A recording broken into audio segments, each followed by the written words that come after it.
morning, good afternoon, and good evening, depending upon where we find you in the TOC world today. I am Jennifer Ekman, General Manager for the TOCICO. On behalf of the TOCICO and ASCM, I would like to extend a warm welcome to you all, and we hope you are doing well during these unprecedented times. TOCICO strives to be the primary source of theory of constraints knowledge and pathway to become real TOC practitioners with member services and certification recognized worldwide, no matter where you start your journey. Today's webinar is entitled How to Avoid Costly Mistakes in Preparing Your Supply Chain for a COVID-19 Recovery. Without further delay, it's my great pleasure to hand this off to my friend and colleague, Rocco Ceres, who will facilitate today's expert panel. Rocco? Good morning, all. Thank you for joining us. I gladly sound redundant here. Wherever you are, I hope you, your family, and your colleagues are all safe and well. If that's not been the case, you have our thoughts and prayers and sympathies. So my brief introduction here is what got us here today. I am a part of the Theory of Constraints International Certification Organization, TOCICO, and we were going through the new process for us of we had to cancel our physical location conference this early summer in Paris to moving to a virtual conference. In the process of doing that and then paying attention to what's going on in the world, I thought we ought to put particular emphasis on supply chain, because that is one of the expertises that is typically covered in the conference. And I thought maybe we should hone that in a little bit. So I contacted the gentleman that you see on the panel today to speak, to organize that effort and really have a specialized message because of the supply chain disruptions that have been having around the world. So that's going on. That will still happen during our virtual conference. But in addition, Alan Barnard, our speaker, said, well, maybe it's important enough that we ought to get this message out earlier, which led to us today doing this webinar ahead of time. And the format's going to be is the panel I asked to join this was because they all have particular experiences and expertise literally around the world. And I thought would be a good cross-section of experience to share. So with that leads into my opening thoughts. So if you can get to the next slide there. Thank you. So the great example is toilet paper and the disruption that happened in that supply chain and the ripple effects that had, where we're seeing the most interruptions or abnormal activity is actually in supply of medical supplies and equipment. So with all the supply chain expertise in the world, how did all this happen? So the real benefit that we want you to get out of this seminar is hopefully to open your mind to see what do you need to do to recognize and find out what's changed in the supply chain you currently participate in, what's changed in supply chains that you could potentially participate in. So that'll lead to my opening thoughts here. These are just some general questions. So what are your customers having to do differently? What is difference in the market you serve? Have you really thought about other opportunities? Okay. And do you need to rethink about the products, how they're made, where they're made, how they're distributed? There's been a lot of disruptions in that last bullet in the normal supply chain that impact many, many end markets. Next slide, please. For your role in the supply chain, right, it's more than likely disrupted to either a little bit or to some greater extent. So what is the path back to whatever is normal? What's a new normal? Can you think strategically? Can you offer a better way in your part of the supply chain, right? And everybody has to have a plan. I've seen a lot of great models just within the past week here, plan to restart your operations. There's a lot of great examples out there, a lot of well thought out examples. So what is the plan? What are the best practices? And do you really understand risk management from all sides? From a liability point of view, product liability, employee liability, to supply chain protection. There's a lot of risk management that ought to be considered. Next slide, please.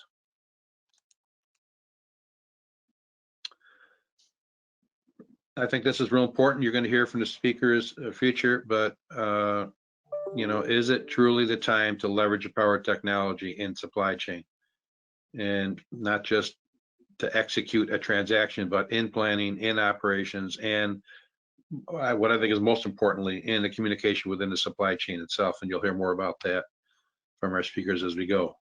But this is truly, have you been leveraging all you could? And there might be great opportunity there for you. Next slide, please. All right. Now, what do you need to do? One of the things that's been disrupted along, so if your supply chain is disrupted, your working capital, whatever your cash cycle is likely been disrupted, and this variability is going to continue. So manage your working capital is part of that risk management.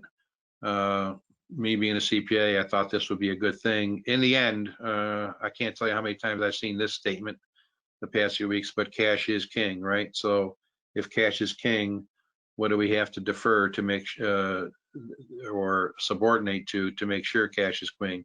Maintain liquidity, the proper inventory levels. What is protective capacity, future capital needs, fully understanding leverage. You know, and just one more thought. Alan, the speaker today, and Alan more so than me, had the distinct pleasure of working with Ali Goldratt.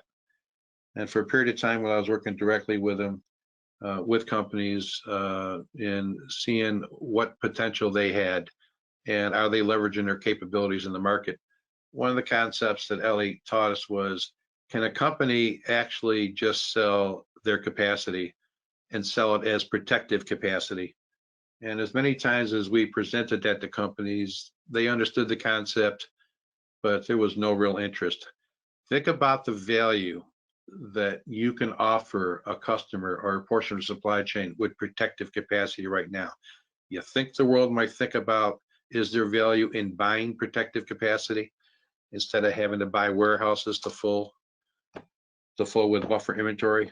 So just that's an example of out of the box thinking that Ellie Goldratt introduced me to 20 years ago. So with that, I believe this is my last slide. Next slide, please. So next, I would like to introduce you to Miguel Abuhab. He is the CEO and founder of NeoGrid, a worldwide supply chain assist technology company, if you will, but he'll explain that more. And he's going to share his experiences with you. Miguel, welcome. Thank you. Good morning. Yes, thank you, Rocco. It's good to be with you, with these people, and talk something about our experience on the supply chain.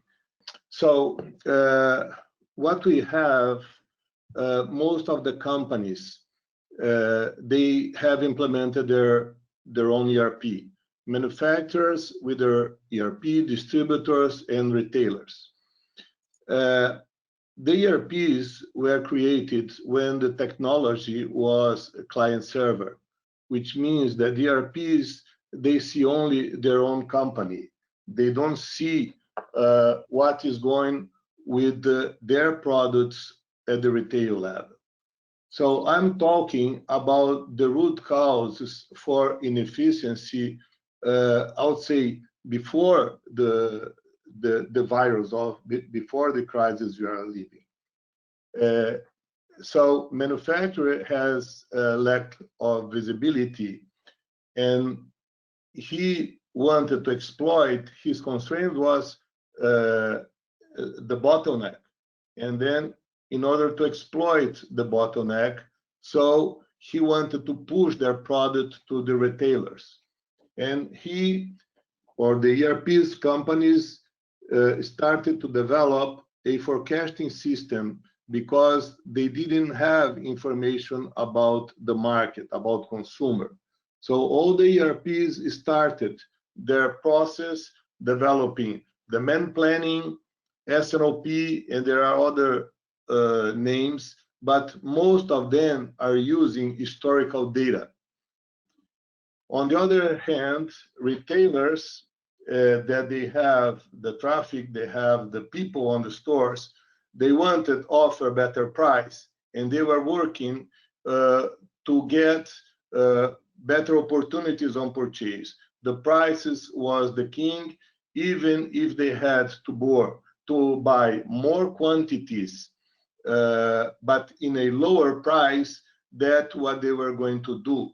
But in order to make this opportunity purchase, they were buying much more quantities than what they really needed.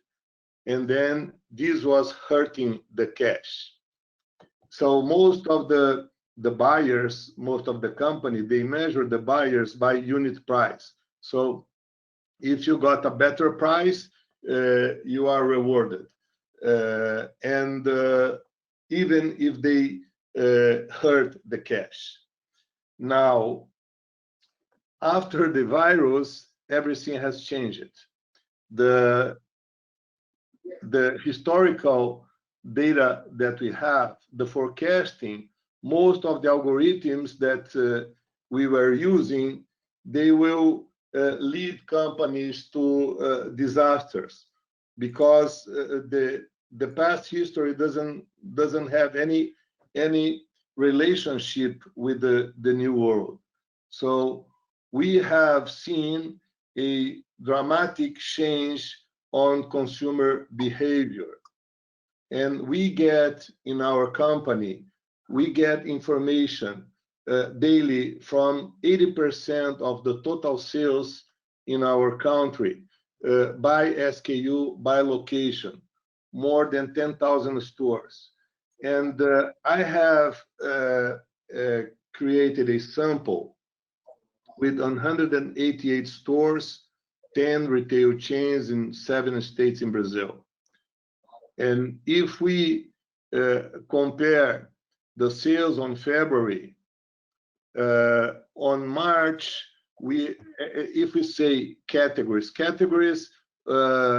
we say beer is a category, milk is a category, pasta and toilet paper is a category. So we have 209 categories monitoring the retailers in our country. So if we compare March to February, we had 117 categories that increased their sales, but 92 decreased their sales, which means 55% categories increased. Now, if we take April compared to February, only 21% of the categories has increased their sales, while 79% of the categories decreased their sales. And one example I want to show you is the graphic for the category beer. And here we can see the sales in Brazilian reais. And so in February, we are still doing good, actually the Carnival months. But suddenly in March, we had 30% drop on sales, which is too much losses. In April, we have recovered a little bit. So if we take the peak and to the valley, the difference is 30%. Now, the company has worked, or most of the company, they have worked with their prices, and their profitability went up and down trying to make promotion, and actually they came with their prices down in order to offer their product. So although we had increase from March to April, the throughput dropped dramatically. The throughput, which is the margin provided for these companies. The inventory of beer went up, and then it came down roughly by, again, 30% on the supermarkets. And we use the concept of OSA, on-shelf availability, and the on-shelf availability, of course, has increased because we didn't have sales for beer. So this category was a category very impacted. Toilet paper, on the contrary, they have suddenly a growth on sales on March, so we couldn't see, and the OSA shelf availability went down, well, on April, then we have a significant drop. So the profitability went up, but now they have too much inventory, and the throughput also went down regarding this product. So I'm trying to show you the ups and downs that we have because of consumer behavior. And then we put together the best categories in blue and the worst categories in red. So we can see that the best categories altogether increased their sales in 2.5%, while the worst categories dropped 10% on sales. And here is the margin of these companies. Although the product best sellers, they are trying to get their margin, but it's not enough to get the same level of the throughput the retailers are used to get. So although the profitability from the bestseller went up, the loss of the other products didn't compensate the losses. So the inventory and OSA for these products, of course, went down, the worst performance, and inventory turns, again, on March for the bestseller was higher and coming down on April. This is just to give you an idea. Well, now the new constraint. So for the manufacturer, the constraint used to be the bottleneck. For retail, the constraint used to be the traffic. But I think if we go back to step one to identify the constraint, the new constraint is cash for manufacturer and for retailers. And then we have different ways to exploit the constraint. And in this case, retailers must increase availability while reducing inventory. So in order to do that, two important metrics are needed: OSA, on-shelf availability, and inventory turns. If we increase inventory turns, it means that we are increasing the return on the invested capital. So manufacturers must provide higher on-shelf availability and higher inventory turns to the retailers. We can see here it's not as today. This is from a couple of years ago, but it's important to show you that different retailers, they can have high availability and high inventory. So in the upper right quadrant, we have the best performance retailer. Sometimes the largest retailers, they don't have the best performance because they have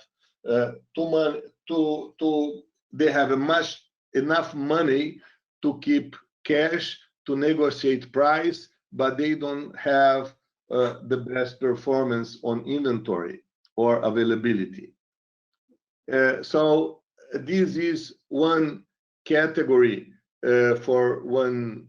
There are big categories for one chain, and we are seeing here there are some categories that are providing a better on-shelf availability and a better inventory turns. Beer, for example, they offer high inventory turns but low on-shelf availability. So the manufacturer in this example, I want to take pasta. So for pasta, this particular chain, they have 8 suppliers. So from these 8 suppliers, the supplier that they are buying the most, they offer significant inventory turns, but not the best availability. So they have one smaller supplier which supplies a better inventory turns and better availability. So in order to save cash, companies should always be working with a supplier that would offer high availability and high inventory turns. So to finish my presentation, to avoid costly mistake in preparing your supply chain to this recovery, retailer must share daily inventory and sales data with manufacturer. Retailer must negotiate contracts for 3 or 6 months based in unit price instead of opportunity purchase. And retailer will measure on-shelf availability and inventory turns, because it's very easy to have availability if we have too much inventory. So we must measure manufacturer on these 2 metrics. And of course, manufacturers must offer 3 or 6 months contracts on unit price, and manufacturer must replenish according to the actual demand, deliver weekly according to the actual demand. And then this is the concept of pool. So the retailers sharing information with the manufacturers, and the manufacturers doesn't need any history data because they are going to replenish the actual demand. So in the way that the history doesn't work, is the history is meaningless for the current day, then the rule must be changed. So the retailers share their data to manufacturers, and manufacturers will be responsive to the actual demand. So concluding, if the constraint is cash, then inventory turn is the decisive competitive edge. That's what I had to present for you. Thank you. Miguel, Yes. there's a question coming in specifically to you. Could you please provide a better explanation of OSA? Okay. On-shelf availability, actually, that was a indicator created by Nielsen Corporation. They have defined some formulas that what you have expected to sell, let's say for the next week, and if you have this product available according to that expectation, and this expectation is basically the sales from the last week for the next week. So if you did some sales last week and you are expecting this sales for next week, this is an expected sale. So if you have product to attend these expected sales, then you have a higher on-shelf availability. This is a algorithm known by the retailers, and Nielsen statistics is using this kind of indicator to their clients. So we are using the same indicator. OSA is very important to have high on-shelf availability, but of course you cannot increase availability and increasing inventory. We have to increase availability and increase inventory turns. That's the concept. Miguel, thank you very much. This is Rocco again, everyone. Again, if you have any questions, please keep asking them. We ask you to put them through the chat box and identify the speaker or speakers you would like to answer the question. So, Miguel, thank you very much for that presentation. Thank you. Next up is Yaniv Denur. Yaniv is the CEO of Progressive Labs and the chairman of Progressive Flow. I think I might have flipped those around, but regardless, Yaniv is one of those supply chain experts who works at various points around the world, including the Far East, including Europe, and he's going to share his observations of what he sees coming in supply chain behavior. That's hopefully going to give you, again, we want to give you a lot to think about of how you can strategically leverage your abilities going forward. Thank you, Yaniv. Thank you, Rocco, and good evening, all the folks from the Far East. Good afternoon, good morning to the US people. Very happy to be here with you. So, hello everyone. I'm turning off my video so you can not be bothered for my Corona look. Okay, so like most of the presenters here, I'm coming from TOC. I used to work with Dr. Goldratt for many, many years, and then for the last 2 decades, this is what I do. And we can talk hours about constraints of companies, okay? And I believe most of the people sharing this WebEx heard about it or even experienced that. But my question many times, and it was a question that also Eli was dealing with it, is what is the constraint of a human being? What is the constraint of us as managers, as people? And I can hear many answers to this question. Is it time? Is it our personal capabilities? I believe that each one has his own answer. What Eli came with an answer that I think it was amazing and a real breakthrough was that it's all kind of fears. Eli talked about 3 fears: about fear from complexity, fear from the unknown, and fear from the tug of war because of conflicts in a company.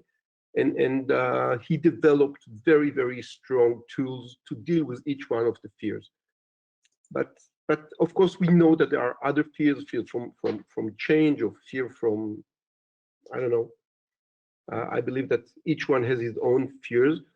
And in times like we are going through now, it's obvious that the fear is increased. Some of the people really going through hard time. People are firing workers. People they don't know if they will have work or not. Cash is a huge problem.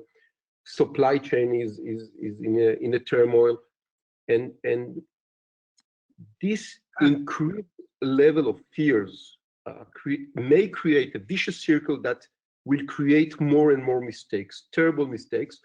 I believe that one of my colleagues, Alan Bernard, will talk more about it. I'm not going to talk about that, but it's obvious that the situation today may cause major mistakes that in the very challenging situation that we are in the supply chain may take us to really a vicious circle of consequences that will happen.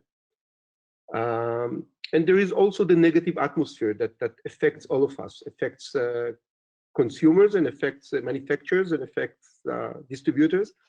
And in some cases, as I wrote here, for good reasons. Some of the people really going through very hard times. But my message today, and I will try to do it in a short way, is more optimistic. I really believe that we are facing real opportunities to improve supply chain. The only risk is to miss these opportunities because we don't see them, and this is the subject of my message today. So can you please change the slide?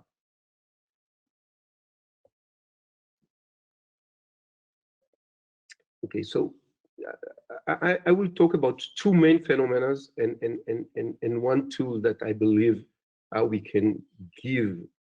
And the first one is that supply chain will shorten. In the last decade, the supply chain became longer and longer, bringing parts and finished goods from anywhere in the world. The king was price. And we tried to do whatever we can. If we can bring it a few cents cheaper, let's bring it from wherever it is. And it has a price. The fact that the supply chain was so long, and it means that all the reaction, the replenishment time was long. The batch or the minimum order quantity was high. And it brought a lot of limitation into the supply chain, but we find a way, everyone find a way to do it, because again, the price for product was the king. But I believe that the coronavirus crisis is going to change it. It's going to change it because I see more and more countries and big companies that I'm working with thinking about how to shorten the lead time and how to shorten the supply chain. I will give two examples. One example, it's written here, that the Japanese government is giving a very nice package for manufacturing to bring back manufacturing mainly from China back to Japan. Same is doing the Indian government. They allocate an area that is twice the size of Luxembourg. And it gives land to manufacturers that are willing to bring back manufacturing from other places back to India for a very, very low price of land with all the infrastructure already there. So it saves a lot of time from organizing point of view for manufacturing to bring back the manufacturing facilities back to India. And we will see it more and more. And this is a phenomenon that I would like to talk about it a little bit more in a second. Another thing that we will see, that it's an acceleration of online shopping. Because if we had more and more young generation doing their purchasing over the online, and online commerce was very, very big, mainly with young people, the closure forced so many other people, older people, to use e-commerce. And I will bring some data in a minute that will show that there is a huge increase. We are accelerating this phenomena of online shopping. And again, it's a huge opportunity that we should not miss. And when I say not miss, is that I believe we have developed very, very strong tools to capitalize on these two phenomena that I just mentioned. Next slide, please. Okay, thank you.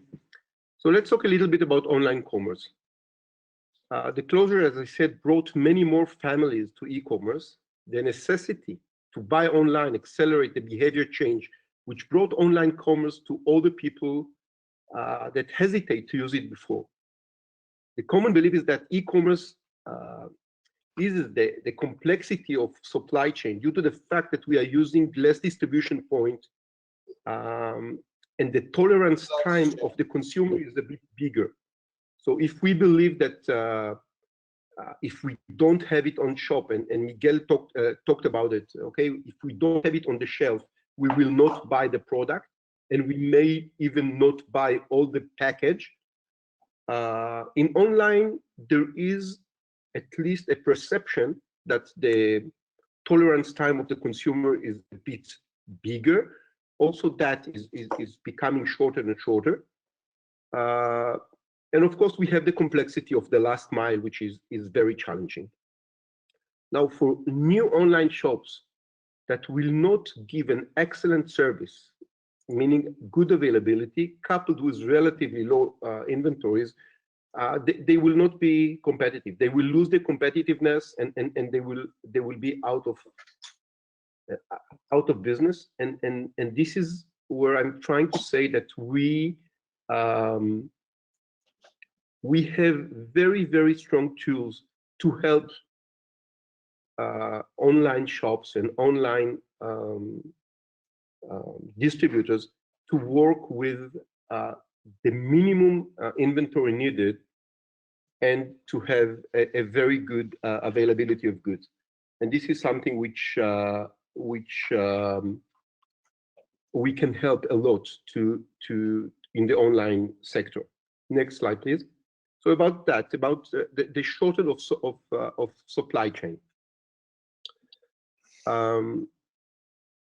What I would like to say is that the fact that we have a shorter supply chain is a huge, huge advantage, that if we will not use it differently, if we will not understand that behaving in the old paradigms that we had when the supply chain was very long and the big batches was there and the minimum order quantity was very big, and we will continue with the same behavior, with the same policies and norms and even tools, we will not get any advantage. The fact that we took out some of the biggest limitation, the long supply chain, the long replenishment time, the big batches, doesn't mean we will enjoy the benefits if we will use it the same.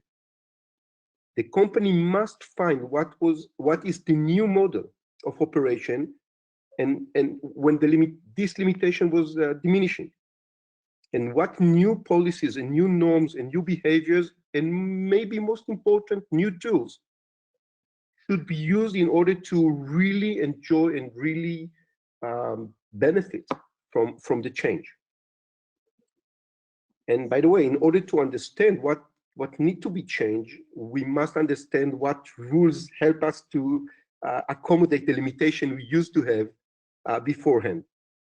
And then again, using the old paradigm in the new reality is essential in order to really enjoy the advantage of shorter lead times. And I really urge companies not only put so much effort in shortening the lead time, but also understand that they need to operate differently. And this brings me to the last slide I have. So can you go please to the last one? And this is how we can help. And I believe that in TOC we develop the right policies, the right norms, the right KPIs, if you want, how to change behavior of people, and again, very, very strong tools to help to make the change. TOC can help manufacturers not only in shortening the production lead time, and by that solving the desperate need for protective capacity in order to cater the changes in demand and the dramatic changes that may be also in supply, and to improve synchronization between variability and uncertainty in demand and supply, and overall increase the company's throughput. And using these tools, using these methods will help a lot.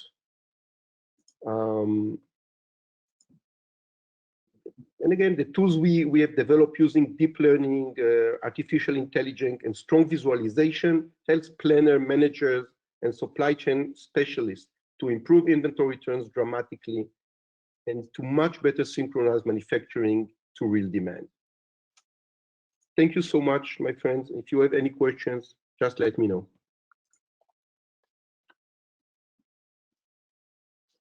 Okay, Yaniv, thank you. This is Rocco. Jennifer, did you see any questions that would be immediate right now? I didn't. No, not right now. Okay, all right. We are paying attention to the chat questions, and we will get them answered for you, but we'd like to keep going with the speakers. Before we get going to the next one, it looks like our attendees have leveled off.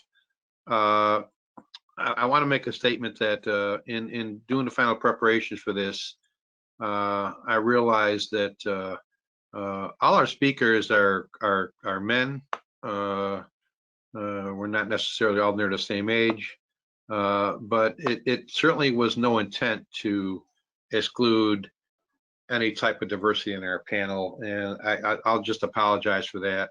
Like I said, this was put together as an offshoot of what's going on in preparation for our virtual conference. We thought it was an important message to get out to the world, and we offered it to the world as a collective group here, and that was the only intent. So no intent to offend anyone, and I certainly apologize if anyone is offended. So on to our next speaker. My proud to say my co-author, Henry Camp and I co-authored a book with Ellie Schargenheim.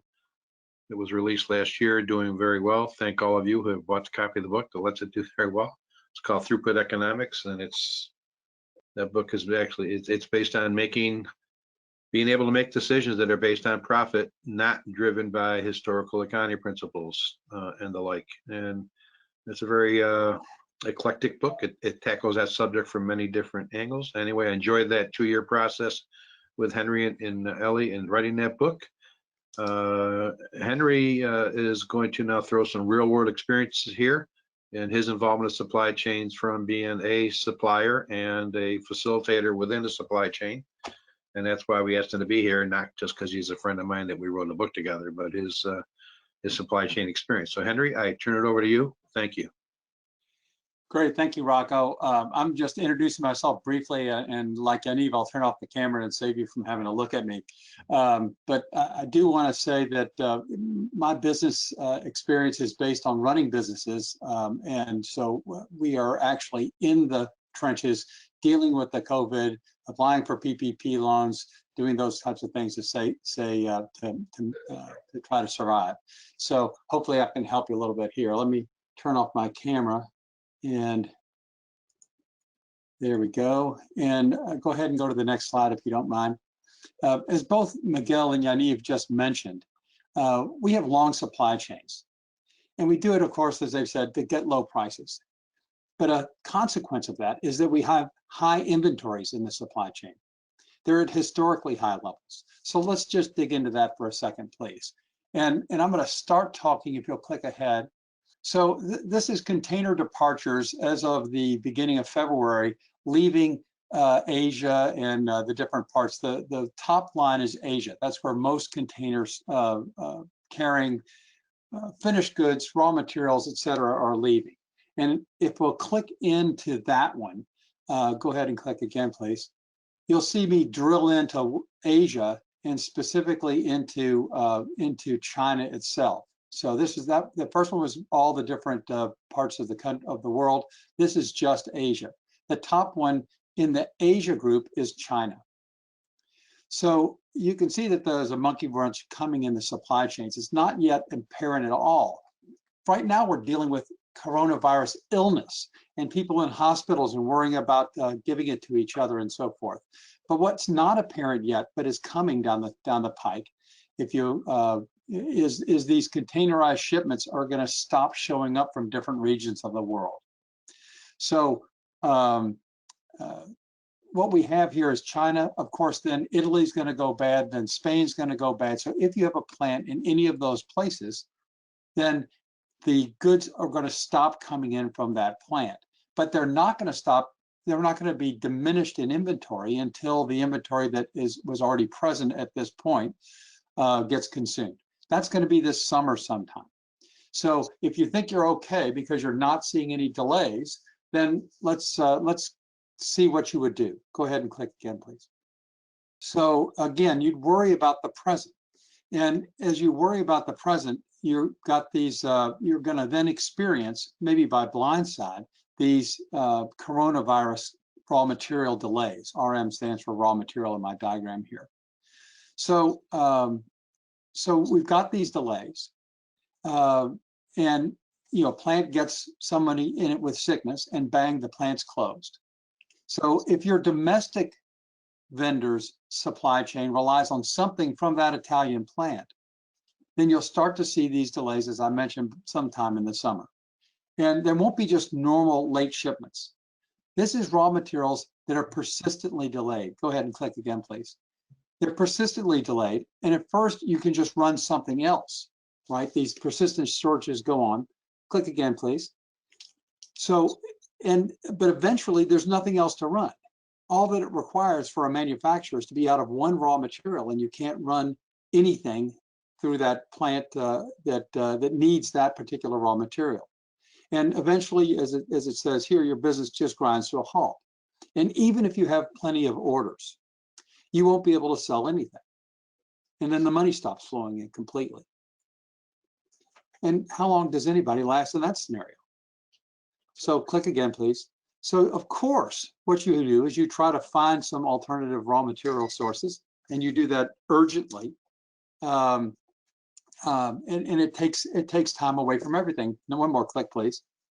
You start sourcing like crazy, but then this quickly goes wrong because purchasing doesn't have time to place the normal replenishment orders. One more click.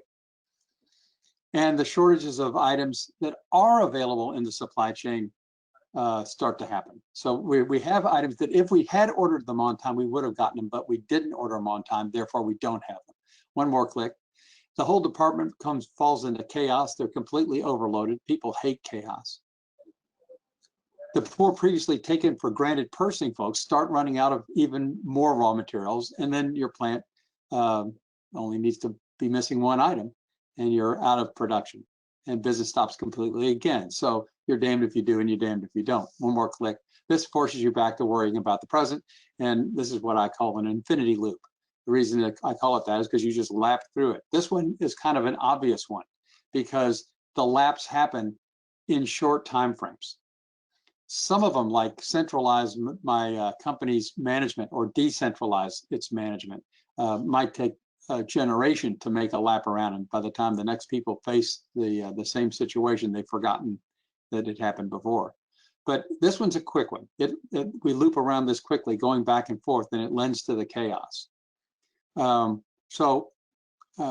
is the problem that we have, and the question is what kind of if you're on the threat of bankruptcy, what's the injection that we do? How do we change this? How do we do that? And the solution, I think, is in something that we know in the theory of constraints world as dynamic buffer management. It's a solution that's widely implemented. Think of it as a automatic or artificial rather intelligence that automates your replenishment chores to the point that most people don't even have to pay attention to them at all. So all the left-hand side of this infinity loop is completely available to you. Go ahead and click again to the next slide. And I'll show you a little bit about what I mean. If the replenishment happens automatically, here's the typical pattern for most purchasing departments right now. They're 100% utilized. They spend most of their time on replenishment and very little on sourcing. Now, why is this? Well, it's because since World War II, there have been very little disruptions in our supply chain. So, of course, we moved to save money in the purchasing departments. And what used to be done with 10 now gets done with 6 and a few computers. 40 years ago, you had more well-paid professional purchasing agents and fewer clerks. Today, purchasing is more of an entry-level job. Go ahead and click again. This is what it would be after implementing some sort of dynamic buffer management approach. You can see that it multiplies by something like a factor of 6 how much time your people have to seek alternative sources or just lower prices and improve the quality. So these things are good at any time, but particularly right now. Not running out of the things that are available is key. And this is a mechanism to reduce the amount of work that you spend on replenishment and be able to devote that to sourcing. As Yaniv just mentioned, supply chains will be becoming shorter, less time from the time we place an order or from the time a consumer buys something until it gets until it is replenished by the manufacturer. So as we see this happening, it requires finding good local sources for all these different products that are interrupted in the supply chain. And this won't last forever, but you'll be amazed at how long it lasts. There's surges going through the supply chains now. I think the people making the toilet paper are finding that they don't need to run the plant at all right now. There's no demand for toilet paper. The people had to move into bigger houses to store the toilet paper they bought. And so maybe that's good for the economy a little bit. One more click to my last slide. It's just on me, so you can get off of it. I'll end it here. But this is in red, excuse me, in yellow down at the bottom, you'll see Camp's law. This is a case that we bought low prices for efficiency, but this is a place where we should be in doubt. And we really want to be effective. It's more important that we have product available to the supply chains, that when people place orders, that we're able to fill them. That's effectiveness. You can worry about your efficiency if you like, but I would never give up effectiveness for efficiency. That's all I've got. Thank you. Okay, Henry, thank you very much. Again, keep your questions coming. I see many of you are using the question box. If you use the chat box, the speakers are able to see them now and preparing to give your answers. So our encouragement is to use the chat box, but we will get to as many as we can at the end of the session, and as long as you all want to stay and listen to these experts. So thank you very much. It is now my pleasure to introduce Peter Bolstorff. I hope I said that right, Peter. Absolutely. Peter's Executive Vice President for Corporate Development for the Association of Supply Chain Management. I believe it's the world's largest organization of supply chain, whether they be professionals, companies, participants, and all that. And Peter has a lifelong history of being an expert in supply chain. So we were very pleased and honored that he agreed to join us today. I can't introduce you. I don't want to take away your time. So Peter, No worries. Welcome and thank you.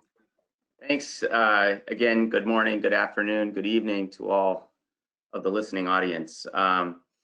So I am a theory of constraints practitioner. I'm not an expert in that. I've spent a lot of time in the supply chain, and I want to just share, and then as my role, if you can advance the slide, please.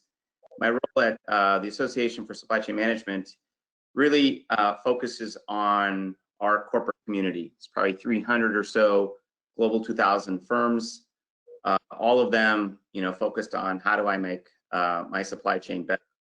And just for definitional purposes for everybody, I'm a huge SCORE fan, was part of the SCORE development way back when with the Supply Chain Council. So when I think about supply chain, I think about plan, source, make, deliver, return, and enable from supplier. So I want to get that out of the way. So I wanted to share with all of you is what are the lessons that we're learning from our corporate community based on early sensing of the COVID-19, how we're responding, and then how we think supply chain is going to be a leading factor in economic recovery.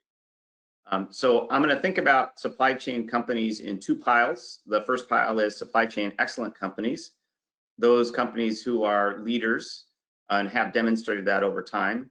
And then I want to think about those companies that are laggards, those companies that have looked at supply chain less strategically over time.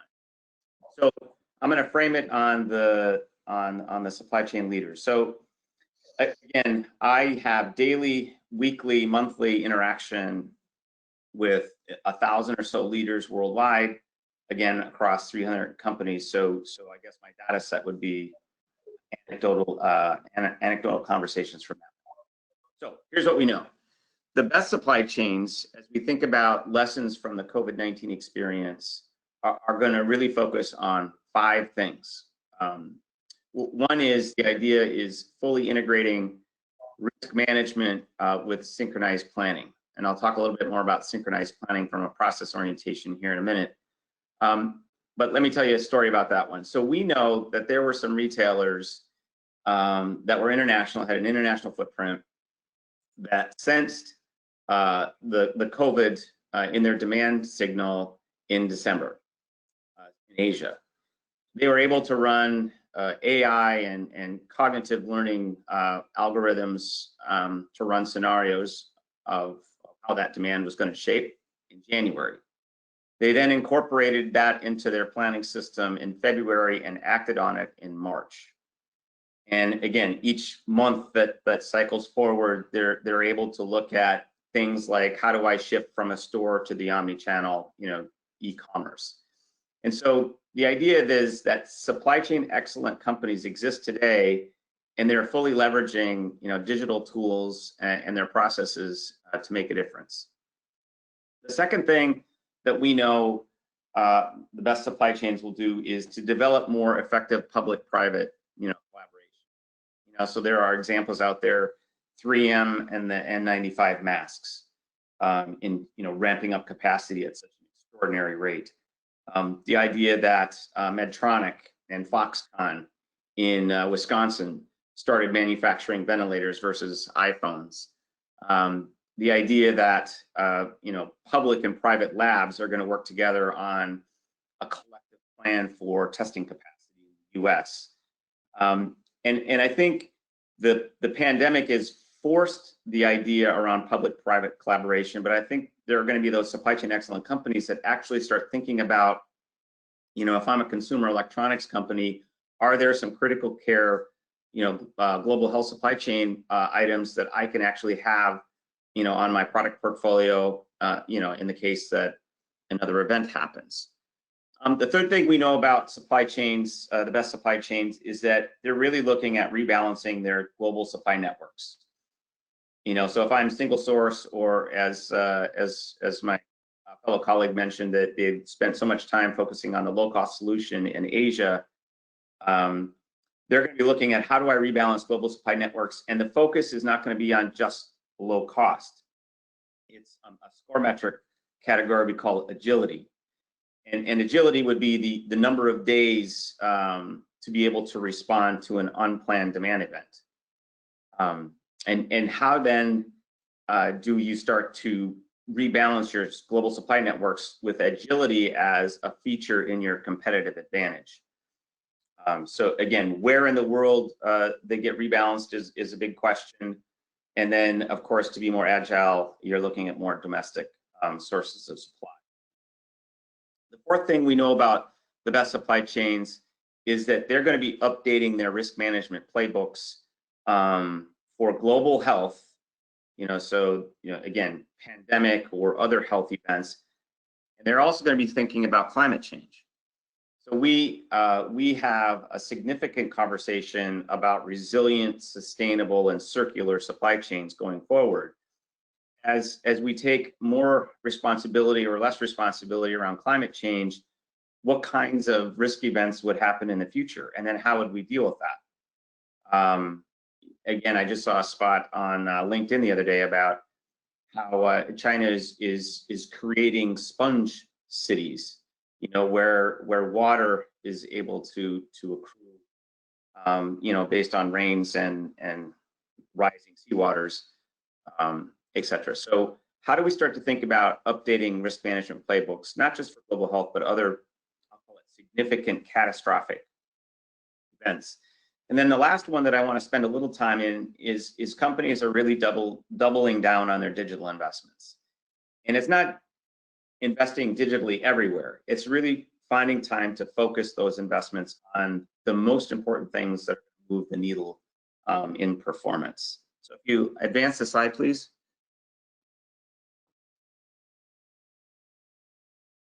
So just in summary, the majority of our corporations, when we think about doubling down, have a digital transformation. It's just that none of them are standard or defined the same. And what we learned is that the COVID pandemic amplified the need, but it did not change it. And so the question that we've asked is, moving forward, what investments will make the supply chain more resilient, sustainable, and circular? So if you can advance the slide, let me just give you some highlights of what we've learned from our corporate community. So historically, we've thought about our supply chains in a very sequential plan. How do we develop the right products, source them, make, deliver, return, and then how do we support them once they're in the field? And so, again, I'm an advocate of the SCORE model. I think every company that we've worked with has to have some kind of a process blueprint that mirrors the left-hand side of this graphic. Some foundational frame that that I can use to articulate, here's how my supply chain works today. The interesting thing on the left is we know that only about 30% of the functionality that a company owns in their systems are used. And so what we've seen companies do is, is how do I either re-blueprint or optimize blind blueprint, that we're actually seeing latent productivity come out as processes are adjusted to use the full capabilities of the systems. The other thing that's coming out of the left is an idea around how do I strategically prioritize the focus areas for my digital investments. So a couple of things, and I'll have a slide next that we'll talk a little bit about that. Where are we going? In the future, we see this shift from sequential supply chains to what we're calling concurrent supply networks. And in these dynamic relationships, the processes and capabilities needed to be able to succeed in this environment are a bit changed. So synchronized planning, how do we connect to customers? How do we integrate smart operations with sensors and advanced analytics? Intelligent supply. So again, from the previous speaker, is as you see this COVID shift to having to do more sourcing activities, how do I integrate more intelligent supply tools to be able to do that? Digital development. Again, let's go back to the swabs that we just saw. Is how do I 3D print those swabs to be able to increase my localized supply. And then dynamic fulfillment. So how do I, from a fulfillment standpoint, be able to, in real time, be able to fulfill orders, either at a store, e-commerce, or drones, etc. So again, we see companies optimizing their blueprint on the left, taking advantage of latent productivity opportunities on using their systems better, and then really helping prioritize what digital investments that they want to make going forward on the right. So if you advance the slide, please. So just to share a little bit, so it's simple graphic, but it took 12 years to make. So I authored a book called Supply Chain Excellence, first published in 2002, and it was how companies were using the SCORE model to identify a list of changes that they want to make to their supply chain, and then implement those changes and then make an impact on the metrics. So what this chart is illustrating is what we know around 90 SCORE-based transformation programs across 30 companies, 6 industries. Again, this is a longitudinal study. What you're looking at is the list on the left really are the strategic focus areas that companies are using. So this would be a normalized list: demand management, forecasting, supply management practices, European advanced planning systems, etc. If you look across the focus area, the X is going to illustrate these are the metrics at a high level that are impacted in a good way based on the implementation of that particular focus area. The interesting thing as you start to look at it from a column standpoint is you can look at each metric and say which strategic focus area made the biggest impact on the metric. And so, so you can see, for example, if I'm really looking at improving my upside supply chain flexibility, then I really need to think about supplier flexibility, that whole concept around agility. And then how do I think about rebalancing the network? So you can see in this graphic why most people start with sales and operations planning or some form of planning, and how they integrates that with its tactics, because that particular focus area impacts 3 different metrics. Likewise, if you're focusing on total supply chain management costs and how do I take cost out, there's a couple of focus areas that in combination have the biggest impact there. And so again, connecting the dots is we know that our supply chain excellent companies today are making sure that their baseline blueprints are in place, that they're using the systems that they have to their maximum capability, that they're prioritizing the strategic areas that they want to invest in that have obvious payback, either in revenue, customer service or cost, and then they're investing properly in the right digital investments. You can go to the next slide, please. That is the last slide. That is like, okay, so thank you for that. So the last word then is, I think, for those of you in the listening audience, I think what you want to think about is, have I optimized my basic process blueprint? Am I using the technology that I've invested in? Have I prioritized the areas where I want to invest digitally? And have I got clear return on investments?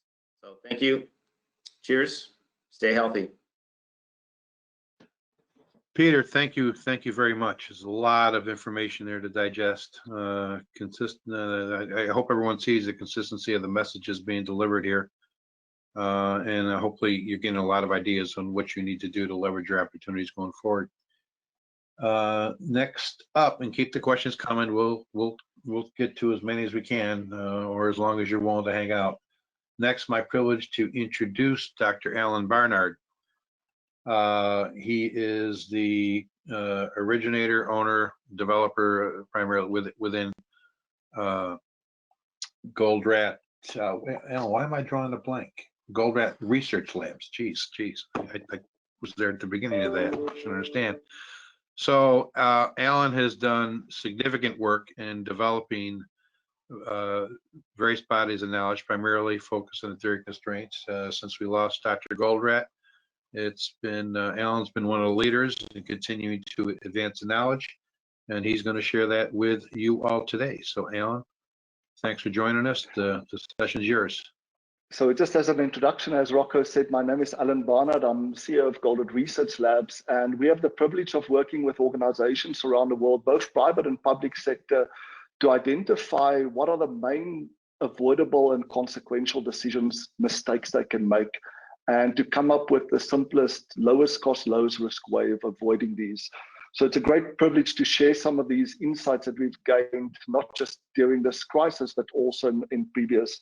So to start off with, just three big mistakes that we can make. The first one is when we think that something will never happen or never happen to us, we don't prepare. I want to make it very clear. I've seen a lot of people in the press talk about this COVID-19 crisis as a black swan. It is not a black swan. It was a white swan, and that is Nassim Taleb's words that wrote the black swan as well. This is the third coronavirus that we've had in 3 decades. The previous ones had about 10,000 cases each, about 1,000 people that unfortunately passed away. We were just unlucky with this one in that the virus remains asymptomatic for about a week or 2, and during that time it can spread dramatically, whereas all the others, you become symptomatic or almost immediately, and it's very easy to quarantine people through social distancing and wearing masks. So this was not a black swan, it was a white swan, and we were not prepared. We could have been prepared. The second big mistake that we make is when we think that something is impossible to achieve, something that looks like a very ambitious target, we often don't even try. The ability to survive and capitalize on this crisis is such an ambitious target. And I want to encourage you to try and hopefully the strategies that we've shared during the session will help to prepare you for how to not just survive, but also to thrive. And then the last mistake that we can make is often when a crisis happens, we end up having to break the rules in order to get out of the crisis. Things that we would never have done suddenly becomes the only logical choice, the only rational choice. Suddenly we start sharing buffers. Suddenly we figure out ways of achieving something that normally takes us months to do in a couple of days. But then the big mistake is when the crisis is over, we go back to use the old rules again. And we never for 1 minute think about the fact that what if these new rules that got us out of the crisis, if we had used them all the time could they have helped us to prevent the crisis in the first place? A simple thing that I think all supply chain practitioners will have some experience in is, you know, when a customer phones up and say, I want 1,000 of your widgets, normally the salespeople try to convince them to take 2,000 by offering them a special discount, etc.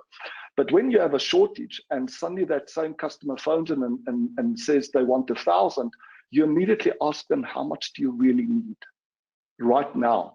What if we shipped you 250 a week? Would that be okay? But then, of course, the crisis is over. You go back to trying to convince them to take 2,000. Why not use those rules all the time? Why not use this as an opportunity to really convince all of our supply chain partners to switch more over to a demand-driven basis? So that's just a brief summary. What I'm going to do in the presentation, I've got about 10 minutes or so remaining. Just going to share with you briefly what are the recovery scenarios that we've been modeling with our clients using advanced simulation models to help them understand what those scenarios are. But also, secondly, what is the operational and financial impact of each of those scenarios?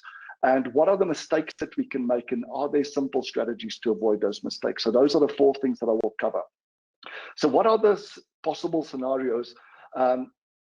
We've given them letters of the alphabet, right? So V represents this light green, which basically represents a fast and quite a relatively full recovery in terms of the demand on the organization.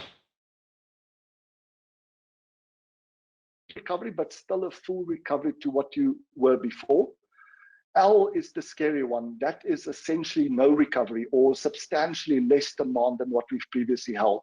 And then the J part is a kind of a 2x or 3x recovery, is that there's something that happened during the crisis that got us to dramatically pivot, and now we can fully capitalize on it and we can take our business maybe to the next level or our organization to the next level. So a couple of weeks ago, I sent out a poll both via LinkedIn, Instagram, and Facebook.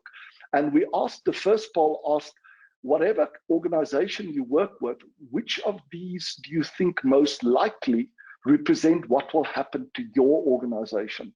And as you can see from the numbers, there were about 60% of people thought that this would be a slow but full recovery. There were some that thought it would be fast, some that thought they wouldn't recover, and a small percentage of organizations that they thought that they could somehow capitalize on this. Maybe suddenly people realize the importance of some product or service that they provide, and in future they'd be able to sell more, or maybe even get premium prices for these products. The second poll was, what about you as an individual, your own career? Whether you are an employee or whether you're a manager of a company or even you run your own business. And we asked the same question, what would be the change in demand? And as you can see, some important differences. Many more thought that they would end up with an L shape, that they would be left severely worse off than before the crisis. And those are the things that's really worrying, is you can understand why so many people are going through serious a mental health crisis at the moment, and why the unemployment rate, I think the numbers are being released today. It's the worst it's been in a very, very long time. I think the contraction in the GDP for UK, apparently today they announced it's the worst it's been in 300 years. So terrible situation. And we see that happening in many different industries. Some of the previous speakers have shared some, Miguel have shared some. This is, for example, you see these shapes of recoveries in the same passenger car industry, but different patterns of recoveries and different impacts it would be. What I will share now is just one of the simulations that we've done for one of our customers. It's a company that has about $600 million in sales and about 60 million in profit, so very healthy profit, about 10% net profit, which is one of the best in their industry. And all that we did was we looked at, great, so what could be the likely outcomes if it happened as a V, U, L, and J shape? And we changed the numbers that they had in place for both the revenues, but also the costs on a monthly basis, and wanted to see what the impact would be of this on their financials. So the V shape would end up reducing their revenues by about 18%, the U shape 23%, L shape 41%, J shape 13%. And you can see the impact on that on the revenues. But now you can see the impact it will have on the net profit. The worst case scenario, L-shape, will take them from +10 to -11 in net profit. The best case scenario, J-shape, will get them back to only about 4%.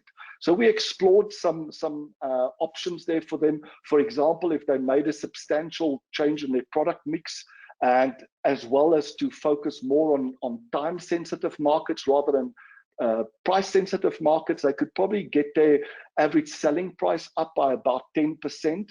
So 10% of the 525 is another 50-odd million that will drop to the bottom line. So there is a possibility that they could actually end up in a better position than what they started if they were willing to explore the numbers. A big thing to note here that we're always calculating is how much cash runway these organizations have got. This is not just important for a startup, it's important even for the biggest companies. You could be highly profitable on average, but run out of cash during a crisis like this when your demand collapses down to zero. So very important to know what the cash runway is. It's also important to know your stock levels. So somebody would be reporting, I've got 30 days of stock. But during a pandemic, that 30 days of stock could be 3 days of stock. So you constantly have to update those demand forecasts in order to calculate how much coverage do we really have in all the critical items that we've got. So what are the big mistakes that we can make? And we've got limited time today, but I've included this in the slides. This is a framework I've developed to help our clients think through the types of key decisions that they can make and what are those decisions, and then what are the avoidable decision mistakes they can make and how best to reduce those avoidable mistakes. So 3 types of decisions. Planning decisions are decisions we make before we start the work. Execution decisions, decisions while we're doing the work, and measurement and improvement is decisions we make after we've completed the work.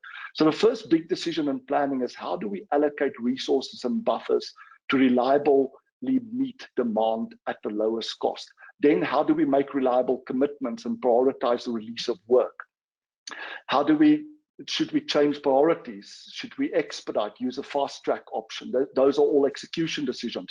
Should we batch to achieve efficiencies or not? What should we measure, what not?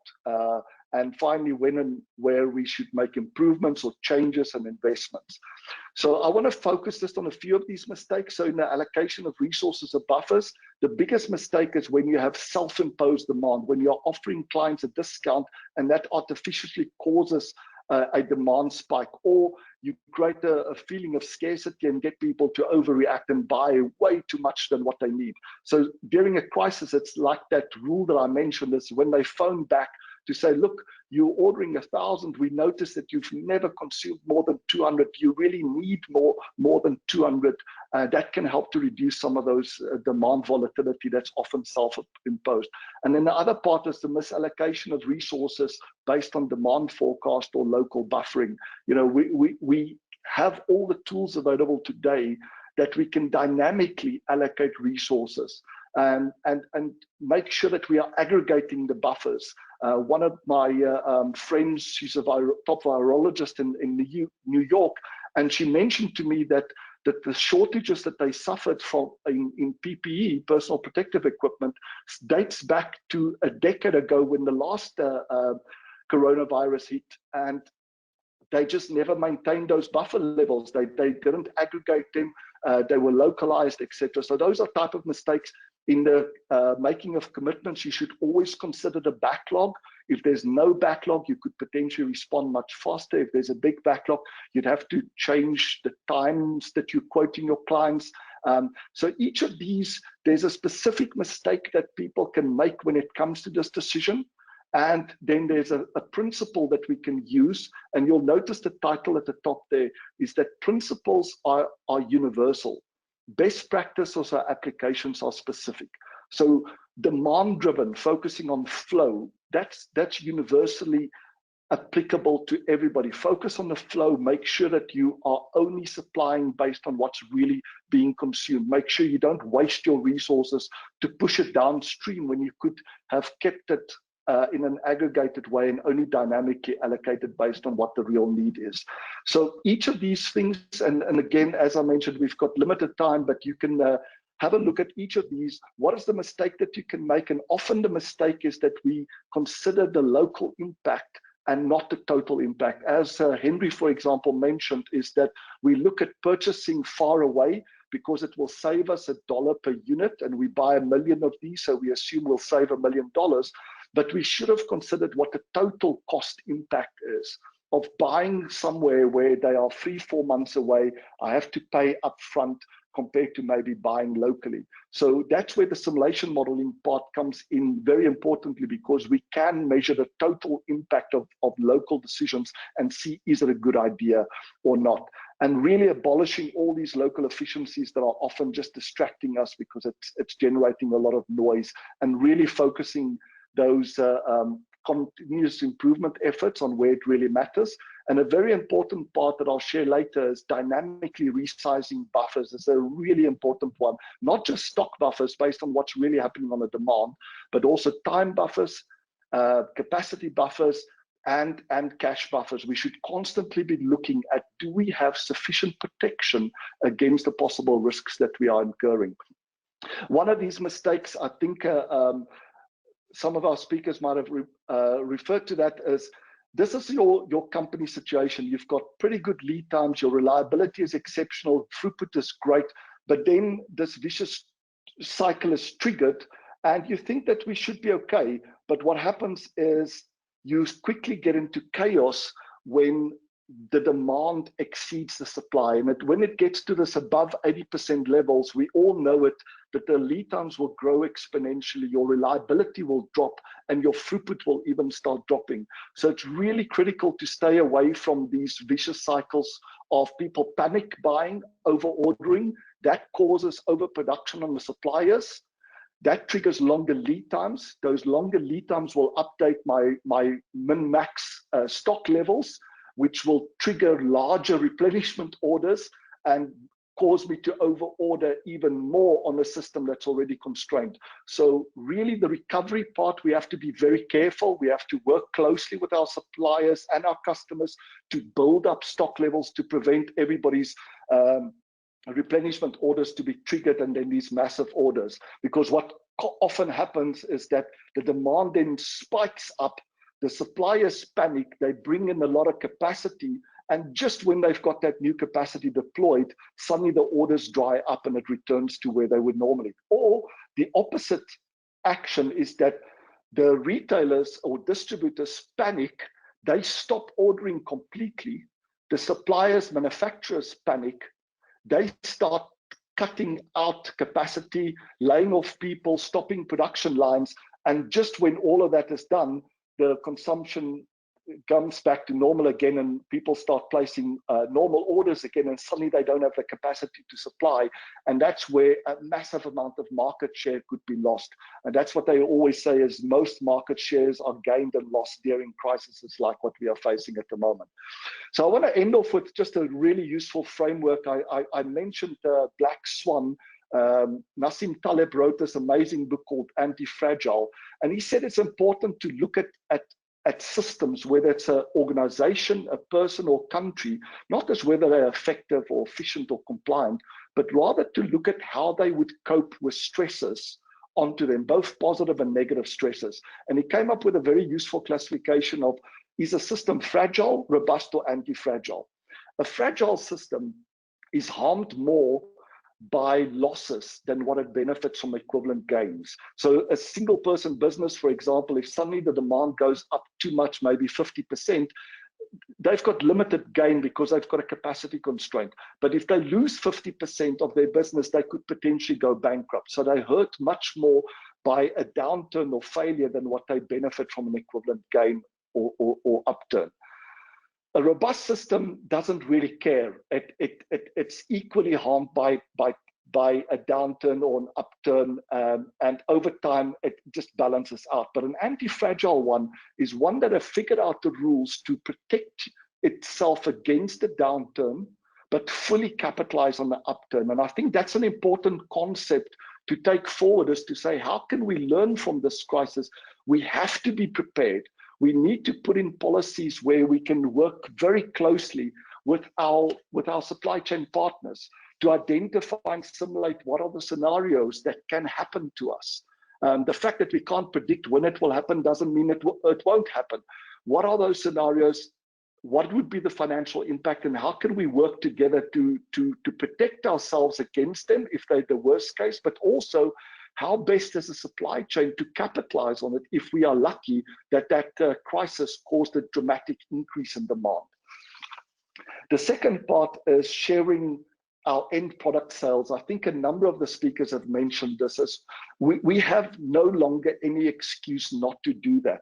We need to get everybody onto demand driven so that when a product is consumed by a consumer, that signal should be sent to everybody so that we can all track what's really happening on the demand side rather than keep on pushing based on forecast that was based on previous assumptions. And the other part is to have a single priority system, to have these buffers that are dynamically adjusted all the time. Here are examples of these demand-driven and theory of constraints-based algorithms that can happen automatically. So you can see during a stable demand pattern, the buffers would stay about the same. If you are launching a new product, it would start off very high and very quickly stabilize down to lower levels. If there's a demand spike that maybe those that have experienced in the PPE or those that manufacture ventilators and others, these dynamic algorithms would automatically detect that the demand is much more, or that the supply is taking longer, and automatically increase target stock levels. And once the crisis is over or the demand spike is over, it would automatically go down. So that's kind of the message I want to leave you with, is that I mentioned be prepared, work with everybody. And here just an issue around, there's a lot of things that are not known at the moment. There's a lot of uncertainties. But these only really matter if it will change how best to solve, resolve, cope with, or capitalize on the situation. We know, regardless of these unknowns and uncertainties, what is the best way to move forward, both as an individual, wear a mask, wash your hands. Those are the things that, regardless of many factors around this pandemic that we don't yet fully understand, are good strategies to follow. In the same way as the supply chain, there's many unknowns and uncertainties, but we know the mistakes that we can make, and there are simple principles that we can apply to avoid these mistakes. And then the last one is, when demand exceeds supply, of course, we should find the bottleneck and make sure that we don't waste its scarce capacity. But when that demand is growing exponentially, at the same time, we should be looking at starting to look for more bottles, elevating that, and looking at all the various options that we've got available to try and get more of that scarce resource. So I hope that was valuable. I'll hand back to Rocco to find out if there's any questions on the slides. Alan, thank you. So now with Jennifer's help, we're going to present the questions. I first want to let the audience know, and Jennifer, if you could do it that way, I don't misspeak. I personally know a lot of people who registered for this session that could not make it today, but it is going to be recorded and offered again. Jennifer, could you let our audience know that what their access to the recording is?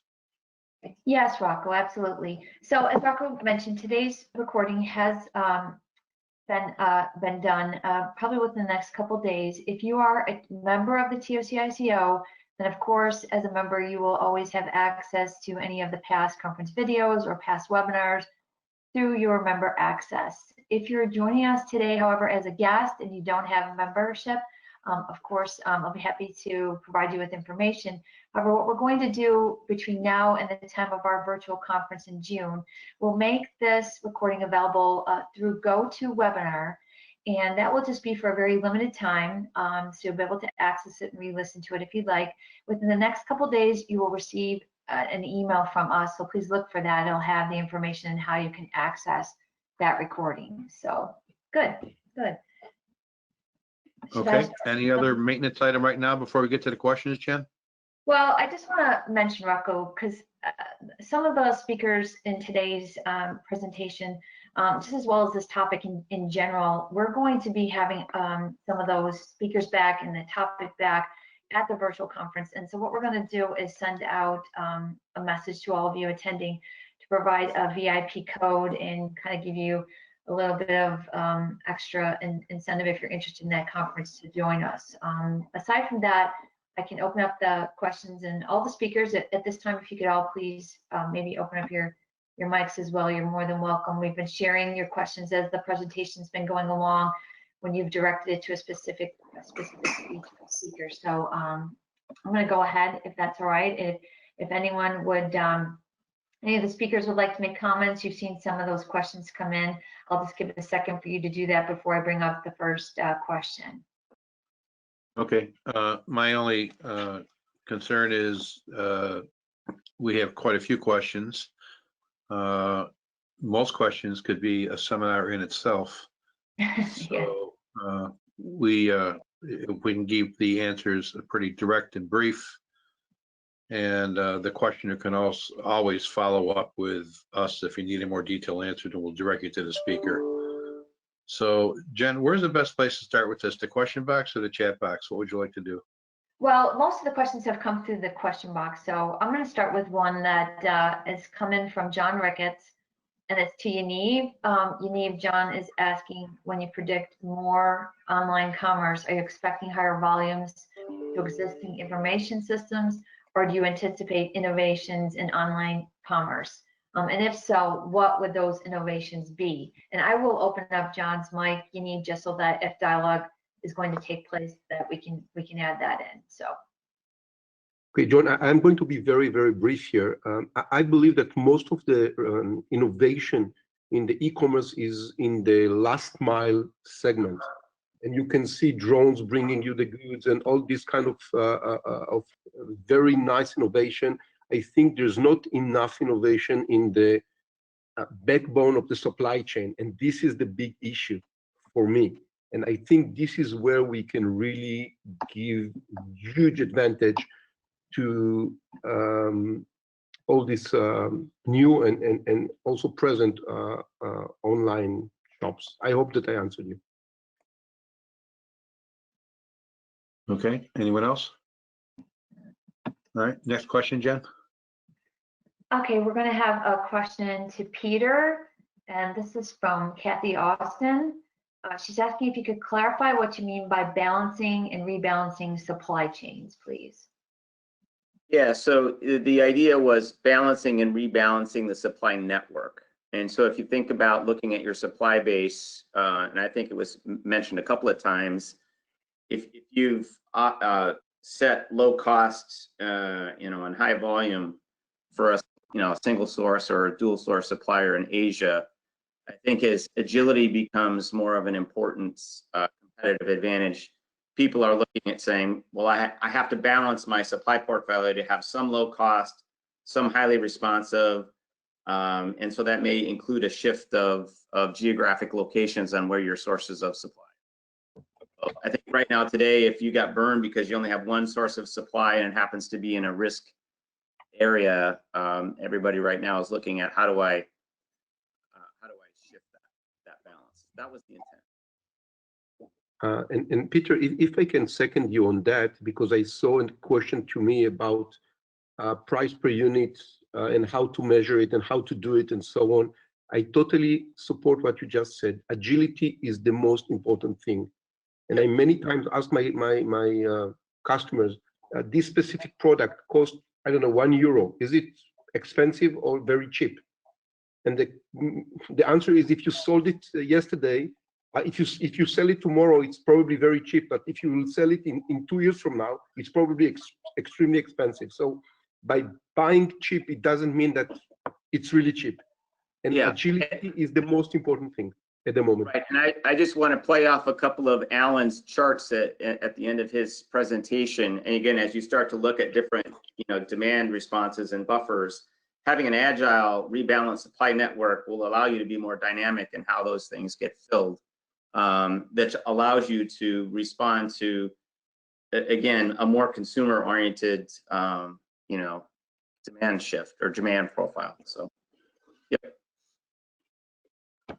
Thank you both. Maybe just a comment from my side is, I think the idea of dynamically resizing, your stock buffers, your time buffers, so the quoted lead times, but also the capacity that you've got to stay out of that chaos zone where one or more of your resources is just too overloaded, and all that will happen is your lead times will start growing exponentially, reliability will drop. So constantly just rebalancing, as Peter was saying, what is really happening to on the demand side, and then rebalancing that with what capacities you've got, what times you quote, what stock levels you maintain, and also the cash buffers. That's really critical to not allow, as Miguel said, your cash to become a constraint. You know, one of the comments, and again, listening to my colleagues on the panel, and it went back to that public-private collaboration. I think if you were to look at thinking about capacity as a buffer, and do I make product A or do I make critical care item B? I think there's going to be a lot of people that are learning that I could actually have in my risk management playbook the ability to shift what I make, you know, depending on the risk events, and actually then fully utilize that capacity. So again, one of my takeaways there is that would be a great subject of another book for one of you fine gentlemen. Is how to think about product portfolio management as a potential buffer or leverage of capacity. Great point. Great point. That's that would have been much better said on one of my opening slides about what are you capable of doing. Whatever I said there in the beginning, that's product portfolio management. There's a much better way to put that. Thank you, Peter. Jennifer. Yes, Miguel, this question is coming in to you from Pedro, asking if we shall work with real demand rather than forecasting, how to control demand or control and manage, operationally talking, variability of customer demand in this uncertain period. Okay, well, Pedro's microphone as well. Yes, I think it is. Okay, it's open, right? Yep. Yeah. Pedro, your mic is open. Yes, thank you. Can you hear me? Yes, sure. Thank you. Okay. Right. So we understand about uncertainty that we are going in. It takes us to the dynamic buffer, which means according to the demand, we must create the buffers, the right size, and to place the right order to the suppliers. I'm trying to say that the forecasting are based on historical data. And for this time, with the change on customer behavior, we cannot use historical data no longer. This will take us to a disaster. So this is the way that we actually, these rules existed. The technology existed all the time, but we didn't adopt this technology. I would say this is a kind of we were having. Sorry? No, just okay. I am just following you. Yes, okay.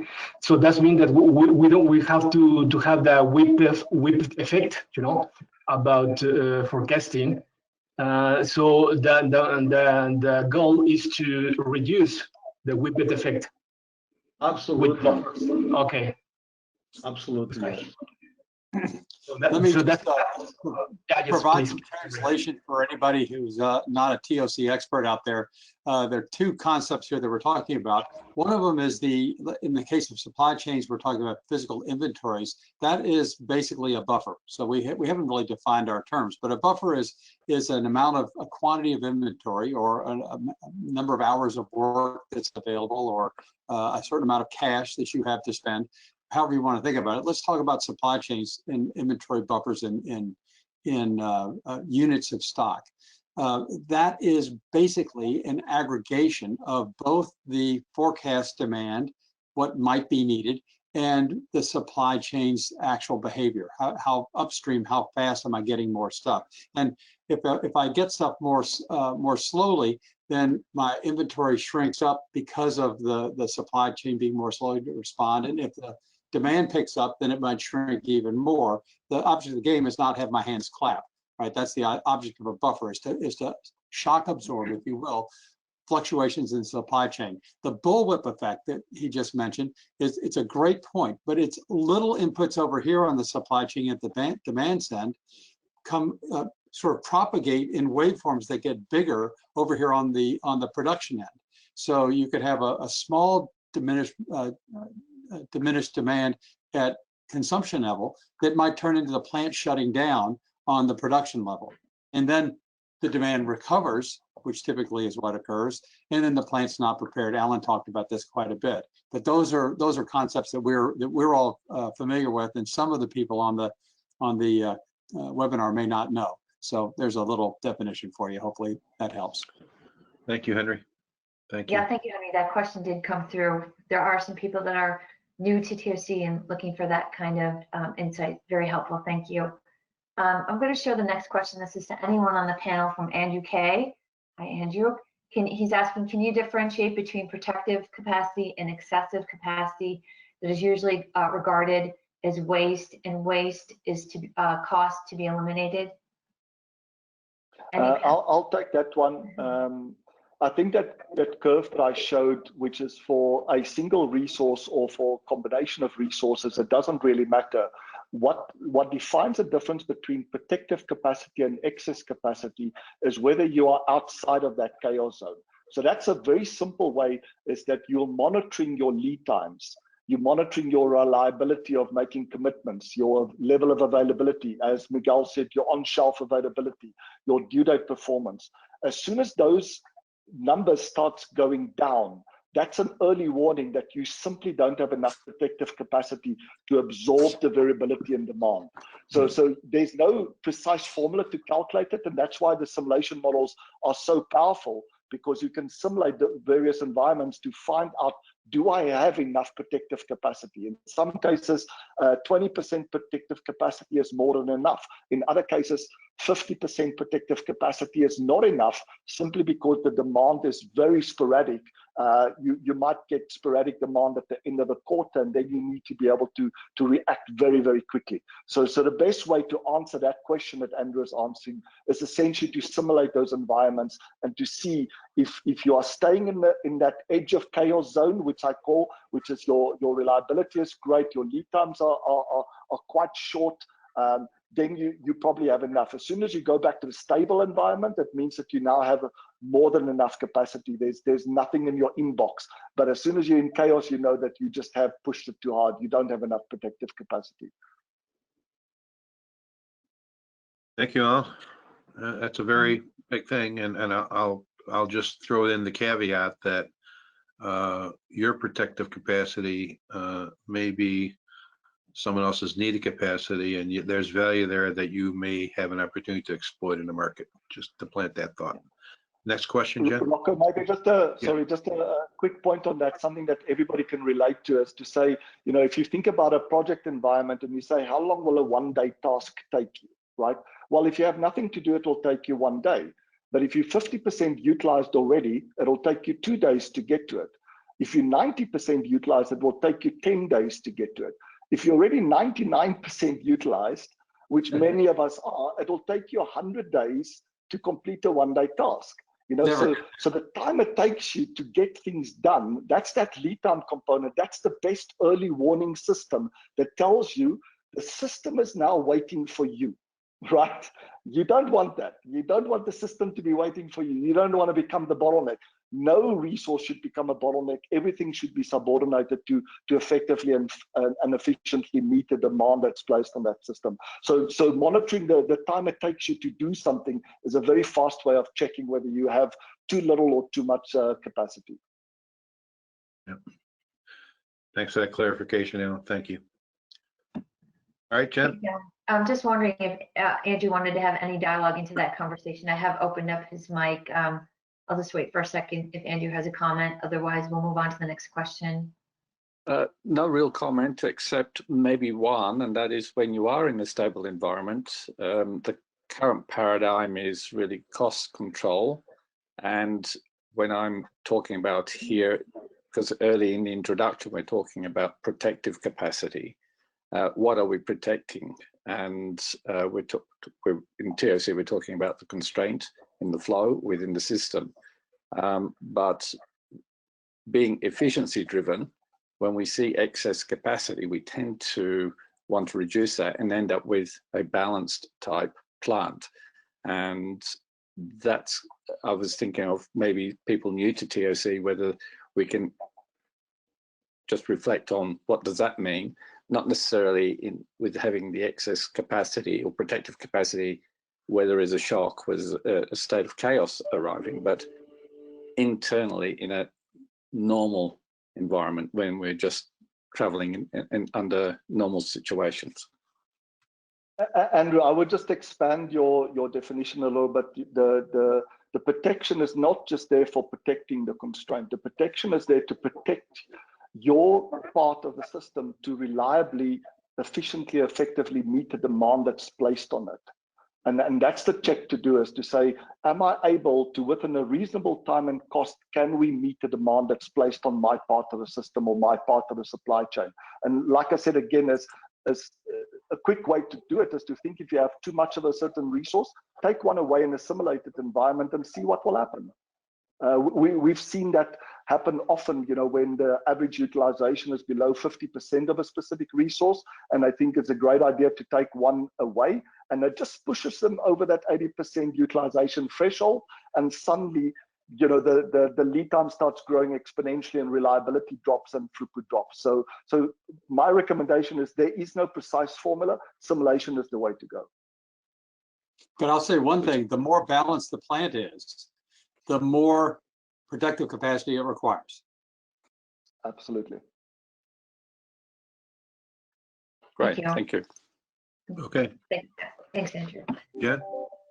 Yes, next question, someone's left, but I'm gonna just pull the question forward, ask that it be part of the recording.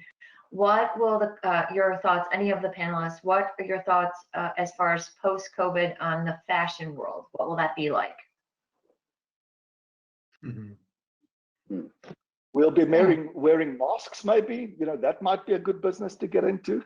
I think, let me just take a shot at that one. I think two things that we're seeing in, I'm going to call it consumer-oriented businesses. One is there an alternative for me to start thinking about apparel in the global health supply chain or global health space? So as you start to think about people who converted over to make masks, for example, that may become part of their future playbook. The second one is the idea on how do we invest in connecting to customers so I know which distribution channel to use in my omni-channel footprint, right? You know, how fast can I shift to go from a store to, you know, on demand or curbside or something like that. So those two. And I think that's apparel, but I also think it's food service. You know, again, think about all of your restaurants that are shut down today, you know, that have had to adapt to curbside pickup and those kind of things. So the third part was more customer loyalty programs so that you're able to communicate or connect with your customers on a little bit better. That's what we're seeing from that industry within our corporate space. Thanks, Peter. I'm just going to add the general comment that for the higher end of the fashion industry, where lead time is so important, or orders have to be placed seasons ahead, I don't mean multiple years, I mean within the calendar year, that this adherence to the discipline of demand signals and the supply chain working together and communication of the results can add significantly to performance of that whole supply chain, from the raw material suppliers to the garment manufacturers, through the distribution centers to the retailers. So Miguel's and I forget who else issue of communication can significantly help, especially in that industry because of the long lead times and when ordering has to happen according to normal industry norms. That would be a huge significant help. Rocco, just a comment from my side as well, as we've got one of our customers in high fashion, and one of the scenarios that we've modeled is the fact that when there was a crisis like this and people have really burned through their cash buffers or savings because there was no income, it normally takes that expenditure on luxury goods much longer to recover than what the general economy recovers, because people need to build up their cash reserves again. So every item that they don't have to buy, they're not going to buy. So I think that U shape, a very long U, is probably going to be what will happen in all the luxury good items. Anything that people don't have to buy, absolutely, probably they won't buy them for quite a long time because they need to be rebuilding their cash buffers. Agreed. Just one more thought on that. And overcome the fear. Go ahead, Nani. And I just said, and overcome the fear. The fear will hold them even after they would build the cash. Sorry, Henry, please go ahead. No problem. In my experience with apparel supply chains, the drive to be able to get high margins are very necessary because they have extraordinary expenses in maintaining stores, particularly in high streets in the big cities. Those stores can be crazily expensive, so that even with the high margins, they maybe barely break even in these stores where they try to build their brands. My experience was that if you guarantee the stores have inventory, what we saw was sales increases of 100%, same store sales increases year over year, and stable at 100%, not just for a short period of time, but for 6-9 months, something like that. Solid improvements. But when they try to apply it in the whole supply chain, then the rule to buy from the Chinese manufacturer or the Vietnamese manufacturer or the El Salvadoran manufacturer that has the lowest cost gets in the way, because shortages then come and much of the increases are lost. So the challenge I think that supply chains have to deal with is, on the one hand, let's say I buy from the low cost manufacturer 80% of what I predict I will use, and I'm going to spend some of my money with the fast response alternatives in my supply chain. Let's say I do that. Then I can make more money by shifting that to 90-10, but then I'm only slightly off in what demand's going to be. And events like this, the coronavirus trigger, are examples of external events, exogenous events that completely wipe out any sort of expectation of what will be consumed, as Rocco says, a season or two, 6 months, 9 months in advance. So you just can't know. But if you don't feed the fast response part of the supply chain that makes you anti-fragile, then you don't have them there, because if they've had no orders for the last 3 years, they won't exist anymore. So it's a very tough balancing act, is how much will I pay for some insurance against a future that I can't anticipate, versus how much will I be forced to try to improve profits this quarter for the annual report that's coming out. Yeah, and I would like to add something. So in the fashion industry, as I was saying, they don't have the concept, or we don't use the concept for replenishing. So the manufacturers, they say, well, this is the amount we are going to produce, and I guess that we are going to sell, to push, and they are very happy that they sold all their collection 6 months ahead. And this is a very slow chain. The replenishment is most of the orders in a collection, they place one single order for each collection, for let's say one order for 6 months, and this is too slow to respond. And if the products are coming from China or from far distance, I suppose that even with the virus, they still had too many orders coming in, and they couldn't afford to. The chain didn't respond enough. So this is one of the segments most impacted with the virus, because there is no more events, no more parties, people are not buying, and we didn't have the right response from the manufacturers. So the responsiveness from the chain is one of the most important, I would say, for this category that is not robust, that is fragile. So I comment on it. Okay, thank you, Miguel. Jen, Yeah, next. I'm gonna open up the mic for Kartik Modi.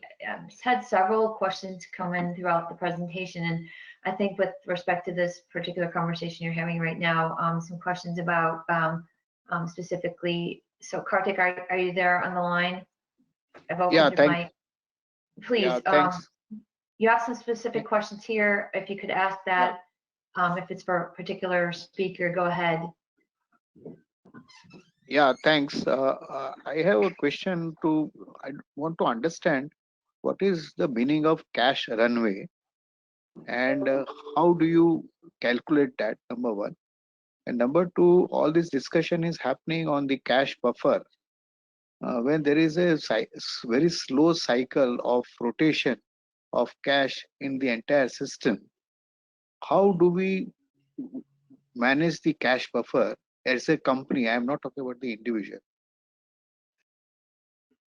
Thank you. So I presented the cash runway. I think it's just it's a term that comes from startups, but it basically says that you take all the costs that you have to incur every single month, and you divide your amount of cash that you've got by that amount. So if I've got maybe $500,000 in cash on hand, and my fixed costs every month is $250,000, those are the costs that's very difficult to get rid of. I have a cash runway of 2 months. It basically means I can survive not getting any revenue for about 2 months. Of course, the amount of months that my cash buys me is by how much I can reduce my costs by. So that's a concept that comes from the startup world. I think, but it's very useful in this environment. It's the same thing from a personal perspective, right? I have certain cash reserves in my bank. How long can I survive without any income? How many months can I survive? So it's a useful and a good mechanism is to say, if the crisis can last for at least 3 months, you need at least 3 months of cash reserves. If it can last for 6 months, you need probably 6 months of cash reserves, unless you can find a way of increasing your revenues or further reducing your costs during that time. Thank you. But how different it is from cash buffer? It's the same thing. It's just a runway. It's just a terminology that I use in startup world. It's essentially how much time do you have before you have to raise some additional money in order to keep your business trading, right? And that's true for startup as well as for big companies. How much time do you have to keep running your company if you don't have any revenues before you'll have to start borrowing money or getting investors to come in? Else you'd have to close down your company. But Alan, it's nice because in times of crisis, it's cash at hand divided by burn rate, not taking into consideration what you have outside or what you project that will come in. So if something happened today, how much months you have to run? So it's a bit different than Yeah, understood. So now we were discussing on the capacity and protective capacity. But today, the most important, the burning issue is the cash, how much cash we have, and how we can protect the cash, because the rotation is not happening. So how do we work to maximize the cash availability or cash generation? I will put it that way. I have just a brief comment. I mentioned that the part of being prepared is to work with your supply chain partners.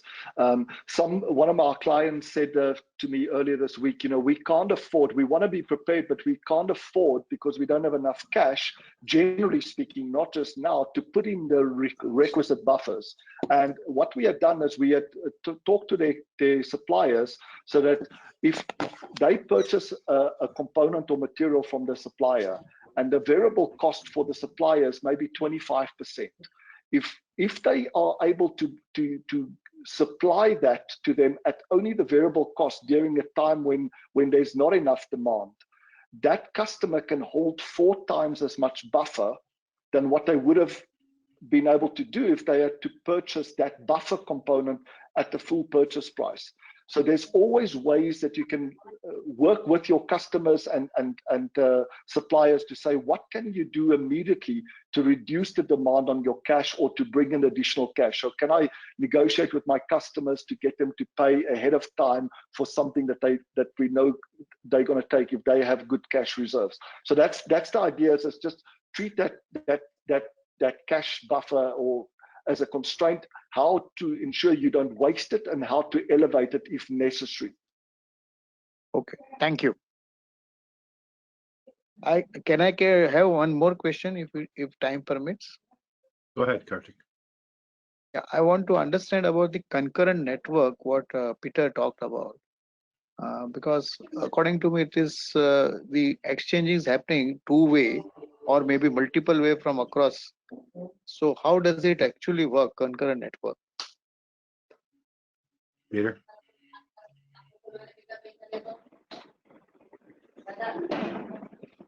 Peter, are you still with us?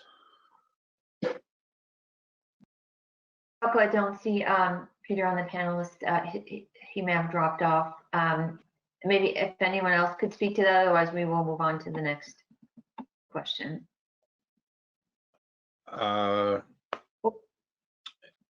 The other speakers, Kartik, you're asking is one graph that showed a linear supply chain model from a one, right?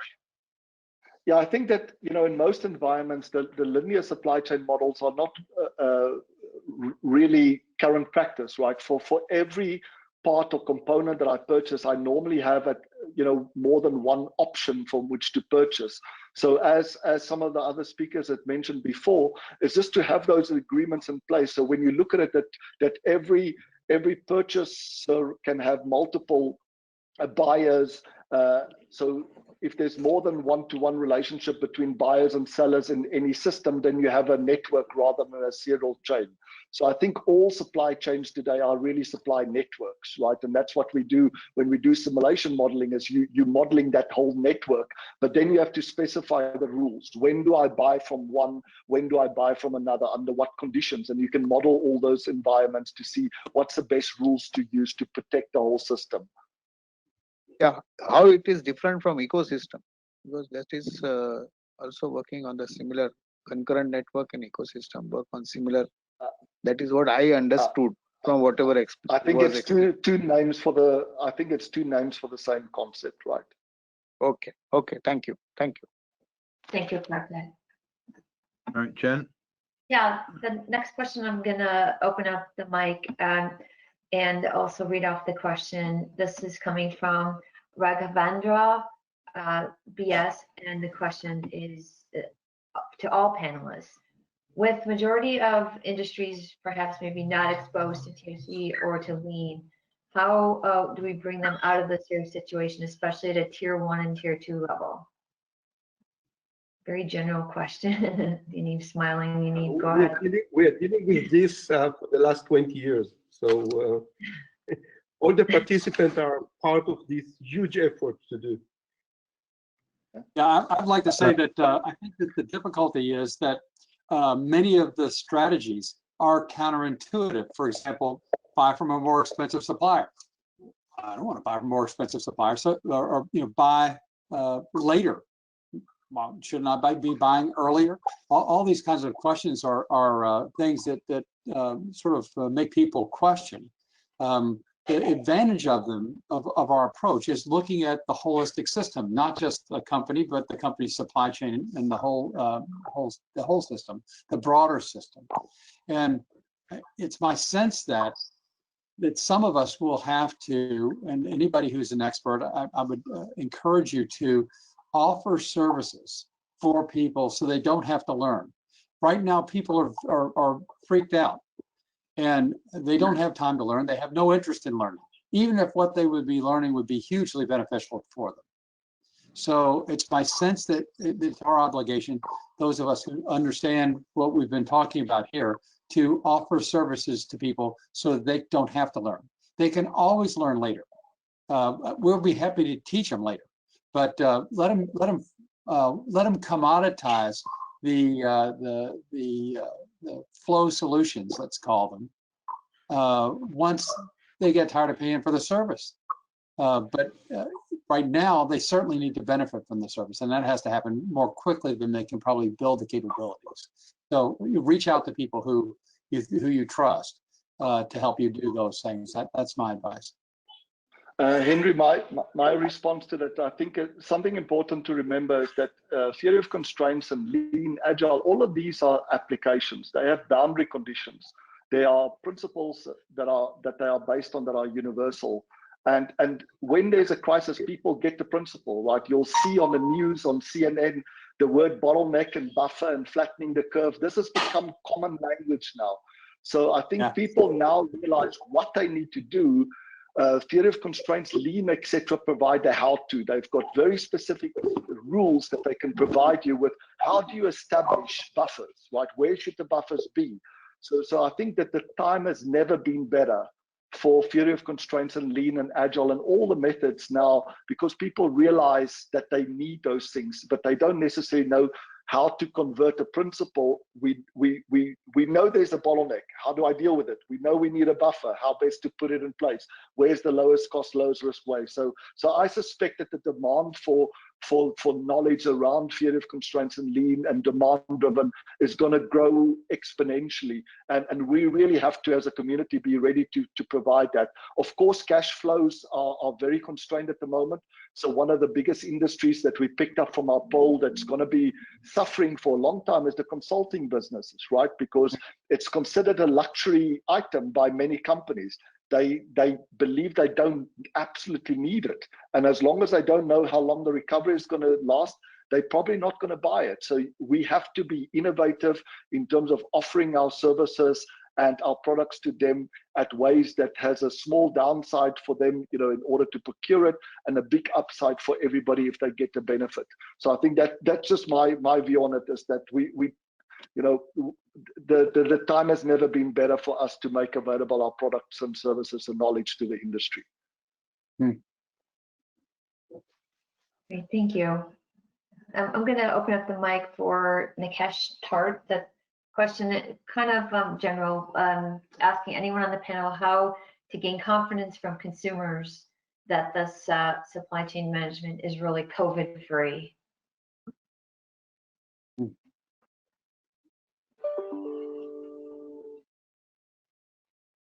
Now, I need some clarity on that. Does he mean that the goods that come through the supply chain don't transmit COVID? I'm not able to get, it looks like he's muted, so I'm trying to open up the mic. I guess we can, if anyone has just want to take an assumption. I guess, could you open your mic just to add some clarification? Okay, so we can move on. Next question is kind of on the lighter side of things. Moving to more e-commerce might also mean for some people, like, for example, an elderly neighbor who has fewer opportunities to socialize. What are your thoughts on this?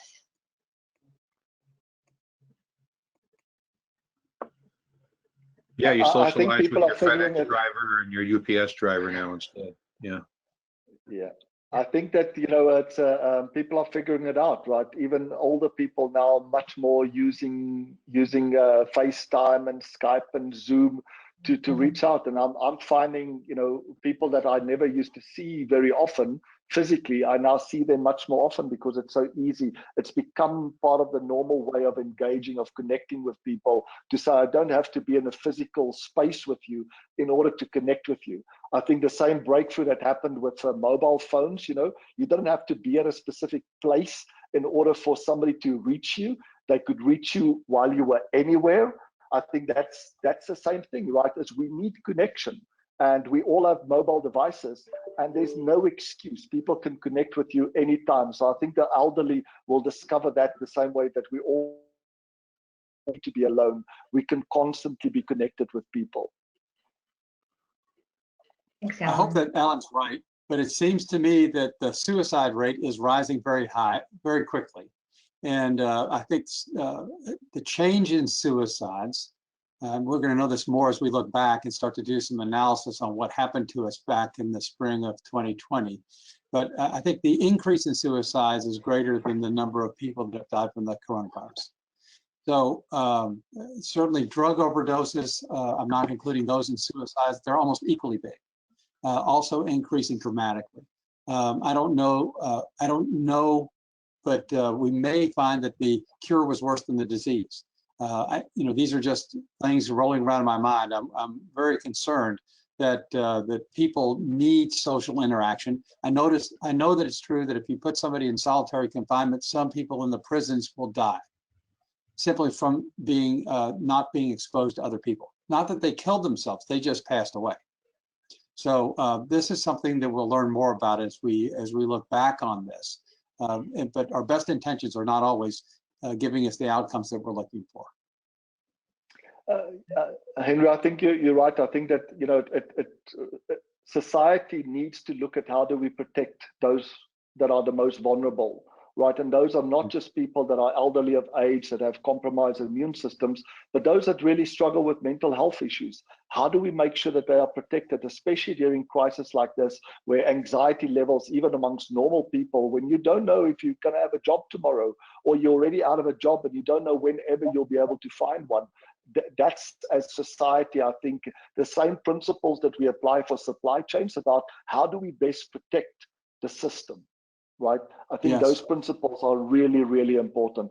Nassim Taleb gave a great conditions of anti-fragility. He said that the anti-fragile system just needs to satisfy 3 criteria. The first part is that it must have enough options that have asymmetry in its favor. Big upside if it works, small downside if it doesn't. I think that applies to a business, but also at a personal level, right? We should have enough options in terms of generating income for us that has a big upside if it works and a small downside if it doesn't. But the second part is that you must be willing to sacrifice parts that are not working, that are consuming scarce resources, but are not helping you to achieve your goal.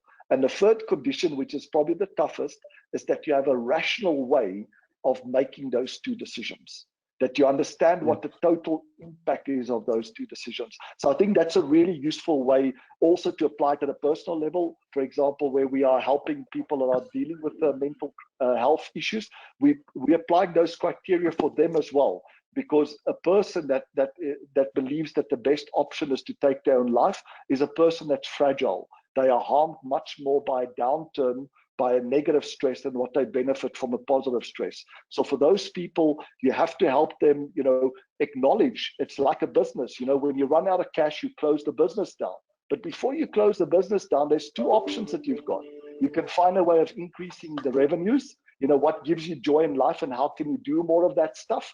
I think that's something that we all have to figure out while we're at home. What gives us joy? How can we get more of that done? And definitely connecting with others is one of those things. But the other part is also, how do we get the costs down? Why is it for these people, why is the cost to be alive often greater than their perceived benefit?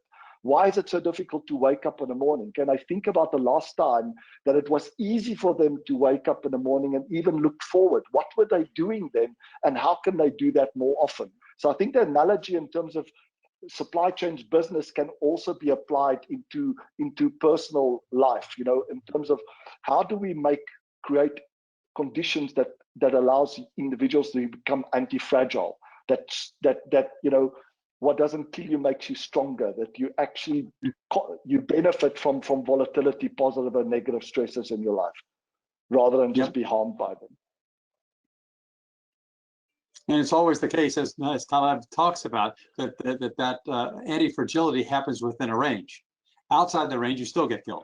So the question is how to expand the range. Yeah. Thank you. Next question, I'll open up the mic for Deepak Nagar, asking, what role will demand-driven MRP, et cetera, will play in these conditions? So I'll take that, and maybe some others can comment. As one of the things that we've been doing recently is in our supply simulation models, we've been modeling DDMRP, demand-driven MRP, and you can compare them with any traditional rule like min-max, EOQ, ROP, traditional MRP, and also the theory of constraints rules.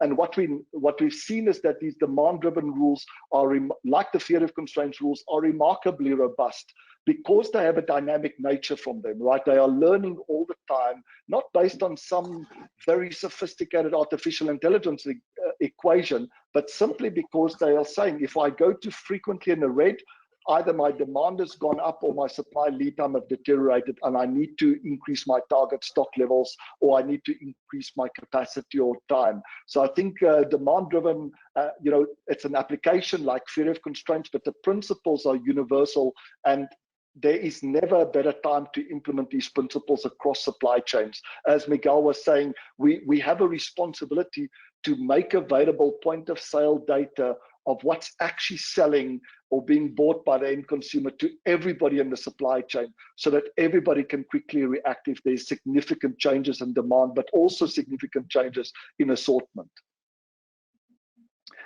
In fact, we have a little simulation that I'll share the link with everybody. It's called hannashop.com. You can go there and play with it. It's a free simulation that you can play online, but that will show you, we even have a pandemic mode. So one of the stores that you can simulate is a health store.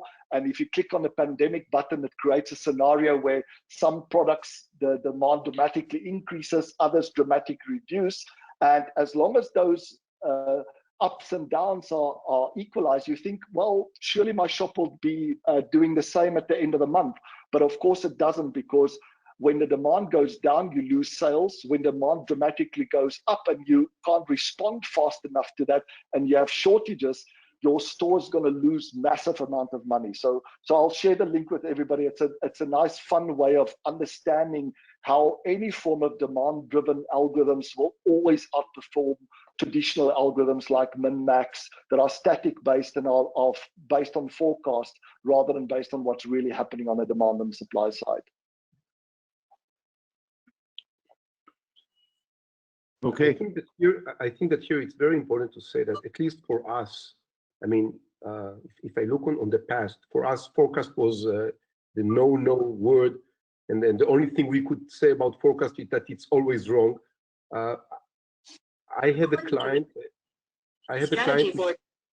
only planning department is 400 people only in Europe, only to do a forecast. And they actually forced us to take the forecast as part of our calculation. So we are not only looking on the past, and we're always looking for patterns in the past and so on, 6 months or a year or 2 years and so on. We don't just look on what is happening today, what was the consumption today, but we look 1 RRT, 2 RRT, sometimes 3 RRT forward, because they have 400 people that give us a forecast. But we do also some calculations on the forecast accuracy. So if the RRT of a specific part is I don't know, 1 day or 2 months or 6 months, we take the windows of the RRT backward and compare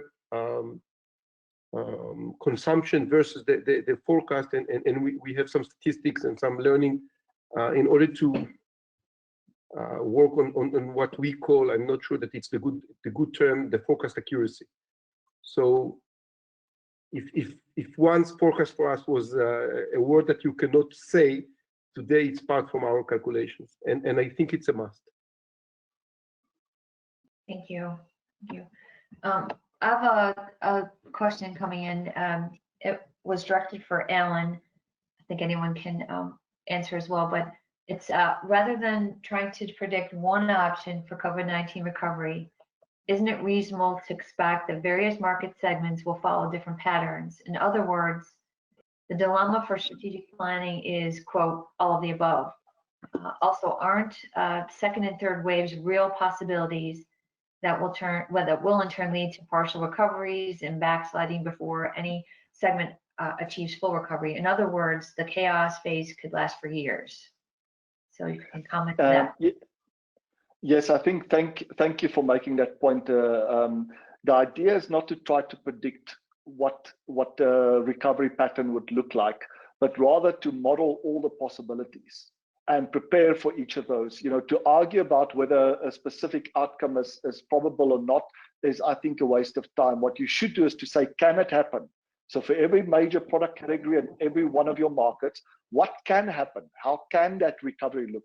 Let's model each of those and see what will be the impact of that, and then how best to prepare for that, and how best can we detect whether one pattern is starting to happen rather than another one. So that's why I showed all four, is to say, don't try to predict accurately which one.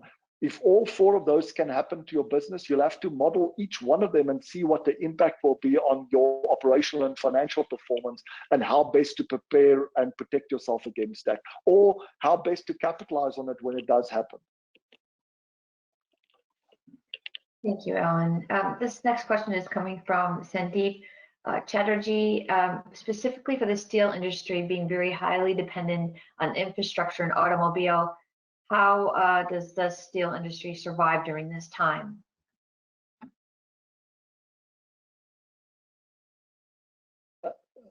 I can try to answer maybe something. Alan, I'm so sorry. Before you answer, I need to apologize. I must go. So I'm so sorry about it. But thank you so much for the time, and thank you for listening. Bye-bye. Thank you, Yaniv. Thanks, Yaniv. Good to see you. Thank you, Yaniv. I think it's the same answer that many industries are facing, is that within your portfolio of products, there's going to be some products where the demand is going to go down dramatically and might stay down for a long time, or maybe even forever. But there will be other products that the demand will go up. So you do really need to be looking at which of those products the demand is going to go up, and start preparing for how can you produce more of those and less of the others, and also what would be a fair price for those. So one of the things that we've implemented within the steel industry is an automatic mechanism that says, when your buffer levels, your stock levels go down into the red, you should have an agreement with your market that the price is automatically going up. Because basically what you want to do is that there's a single priority system that you want to be using. And sometimes price really helps. So you want to send a signal to the market that says, listen, if you've already got 3 months of this specific grade, don't buy now, because we have to charge a premium because there's a shortage of supply. Whereas if you only have 3 days of supply, there's a cost of having it, but there's a cost of not having it. So I think switching over to those products that are really selling, but also looking at what is the fair way of pricing those products, especially during periods when the shortage is so great. We've seen what happens with the personal protective equipment. It's very easy to exploit the situation, and governments will come down hard on you. So before you get into that situation, I think it's prudent to work with your customers and suppliers to say, what would be a fair way of pricing when there is really a shortage for some of the products or services that we provide, so that pricing can be used as a fair way of judging whether I should buy it now or later. Yeah, and I think probably the situation today is that there's too much supply and not enough demand. That's more the concern. So in those times, the steel industry tends to measure tons per hour. So whatever gives the fewest tons per hour, that's what you should sell. Nobody else wants to sell it. You get a chance to have some business there if you focus on products, thin, highly coated, highly improved, thin, cold rolled product, things like that other people don't care to sell. It will force you to relook at your metrics at a steel plant, but nevertheless, we do want to run something. We want to be producing something and running it through. This is one of those times where the hungry hyenas are waiting for another one to die, and there'll be cannibalization. Many cheers when one steel company goes out of business, and then the others scramble to pick up that capacity that suddenly went off. And it's a terrible situation, because then it leads to the situation Alan was just talking about, where there isn't enough to go around, and you're in the red zone, you aren't able to produce enough, and your prices start to fluctuate. Steel has an enormous price fluctuation. It's like oil. It goes like crazy from highs to lows, perhaps more so than oil. So these are difficult times. But go the place where the other I people think, don't want to go. Seems like a good strategy. Yeah, I think one of the opportunities for the steel industry is normally after a recession, there's massive stimulus that's made available by governments, and they have to spend that money on something to create the employment. And normally, infrastructure is one of those cases. So you could probably expect that there's going to be a massive increase in the amount of infrastructure projects, rebuilding bridges and roads, etc. That probably can provide that silver lining to the steel industry. But you have to be prepared for that, right? If you are starting to cut down or laying off people and closing down facilities, you're not going to be able to prepare to capitalize on that when it's likely going to happen. And they're the industries that are most likely not to have the cash runway, Alan, you just mentioned before, in time. That there's not enough time before the cash runs out to stay around to get the benefit of the infrastructure, the new bridges that are going up. Sandeep, your microphone is open. I don't know if you want to ask for any further clarification or further questions. Okay, we'll close up that question then. I'm going to move on to a question coming into actually to Miguel. This person has left, but I wanted to have the question read to you. If you could please provide the source of OSA, as the good use of stock coverage is always to be measured in terms of future demand. And how do you get to a good/useful data if you're managing hundreds and thousands of SKUs? Yes, we have the data, and the OSA is a algorithm based on the previous week, where we have weighted the last week in a higher weight, and then let's say 4, 3, 2, 1. So it's basic a forecast in short term. So if we are selling this product last week, let's put it this way, it's probably we are going to sell next week as well. And then if we have availability for this next week, this is the concept of OSA. Of course, we have these algorithms. There are root causes for this OSA because sometimes it's not available on the shelf, but it is available on the back store. And sometimes you don't have even on the distribution center. So the OSA has all these root causes. It's an algorithm that we partner with Nielsen, and we have applied to all the data that we get from our clients. And we say the OSA absolutely is important on shelf availability, but you cannot build OSA and have your inventory going to the roof. It's important also to monitor the inventory turns. So if you have a good availability, and also we have created the activity level, which means the fast movers should have higher OSA. And of course, the slow mover, if you don't have high availability, is not a huge problem. So we recommend also to have OSA by the activity level. Fast mover, high OSA, and high inventory turns. Slow mover, we can accept to have lower availability. So that's the concept. I want to just support something that Miguel just ended off with. This is, I think that on-shelf availability is an important metric, but you need to quantify that in terms of monetary terms. And a simple way to do that is to say that if I'm measuring the number of stock out days that I've got for a specific product, I can multiply the number of stock out days with the sales velocity in dollar terms when I had stock. Right, so I sell typically $1,000 a day of this product. I was 2 days out of stock, so that was $2,000 of sales that I'm putting at risk. Because what we've seen in many cases is that, is 98% on-shelf availability, is that good? Well, it looks like 2% of the time I don't have the stock, but that 2% of the time is on the highest sales velocity items that might represent 10 of my total sales. So I think quantifying it based on the number of days that you were out of stock multiplied by the sales velocity in dollar terms per day when you had stock, that's a really great way of identifying which of the products is most critical to solve the on-shelf availability problem and which ones are not that important to solve, as Miguel said.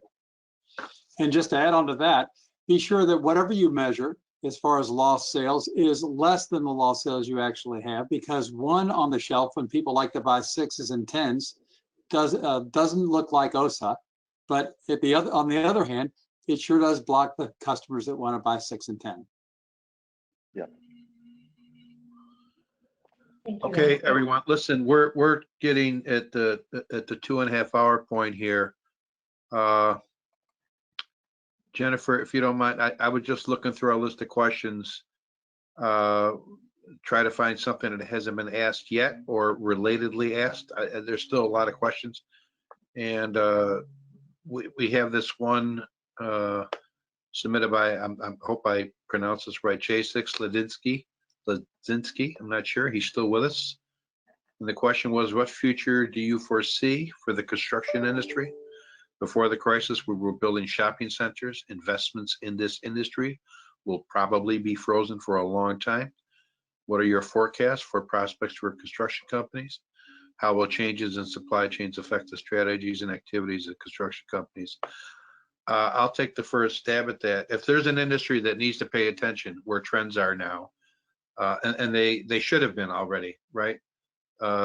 There's been a decrease in the attractiveness of shopping malls. There has been an increase in the attractiveness of shopping centers. Shopping malls are being converted to community centers. This crisis is going to make a lot of companies look at just how much office space do I really need? Is it better for an environment for my people to have flexibility to work from home? Childcare, parental care, all things considered. So do we have a forecast of where it's going? No, I don't. I have clients in the construction industry from all types, from specialty contractors to general contractors, large and small. They've all enjoyed a pretty good, robust last 15 or so years, doing well. The only, it was just a slowdown. It wasn't even a hurt. It was back in 1998, 99. Would have been in the 2000. But my point is, I don't have a forecast other than it's an industry that really needs to pay attention of what is happening with bricks and mortar retail and now bricks and mortar office location space. So they need to heed what we're suggesting here is pay attention to the industry and best prepare yourself to strategically direct your company's efforts. Anyone else have anything? Yeah, just a glance at the construction industry, it's all over the map. Single housing starts are up, multi-housing starts are up, combined multi-tenant retail, like you say, is in tank. Warehouses have been constructed in the United States like crazy over the last number of years. So now there's no growth in warehouse, which is smart in my opinion, because what I think construction companies need to start making is manufacturing plants close to the point of use. And there's where the demand's going to be. There is no demand today for building those plants. Yet we've all talked on the call that it's obvious that more people will need to be producing goods closer to the point of use. The supply chains are getting shorter. We heard that from every panelist. And if that's the case, then it's manufacturing plants that aren't being built. We're behind. We won't be able to catch up for a decade. Which then brings in the whole. Just let me add the comment there, Alan.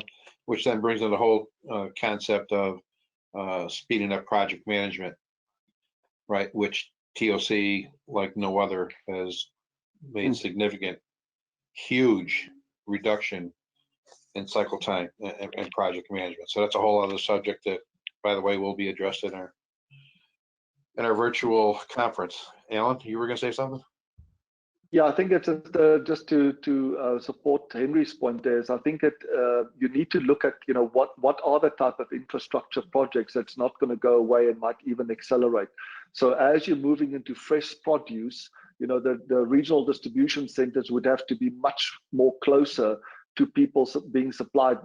More and more people are now buying online. So probably warehouse construction, distribution center construction, housing, also hospitals. Those are the type of things that you look at. The government is going to have to spend the money somewhere, and they'll probably invest it where there's a certainty that there's going to be a demand for that. I think definitely if you're in a space at the moment where you were building shopping centers before and hotels, you're definitely in trouble. You need to be pivoting and look at how you can move towards those areas. Exactly. Even schools, I think it's going to be a major challenge in the future. Yeah. Well, okay, Jennifer, let me ask, in your scan of the questions, is there anything, subject matter, that, especially for people still hanging on, a number of people ask questions have had to leave, and I understand that. Is there anything that we should ask the panel, or it's going to be time to move on? Well, there's some questions that seem to be coming around how to manage cash effectively. So a lot of various questions of that nature. I don't know if we've already did some things, but that's really not. I mean, I think there's been a lot of good discussion here. That wasn't the subject matter here. Yeah. The biggest thing related to this subject matter, the supply chain, is pay attention to your supply chain, because if you're not doing everything to protect flow, you're spending money other than protecting the flow of your product. You're wasting cash. Right? And for sure, if you could shorten your supply chain, from the time you place an order till the time you receive the product, or even the delay that you make before placing an order, you can shorten that replenishment time. You will have more cash. Yep. Yep. Increasing inventory turns increases cash velocity.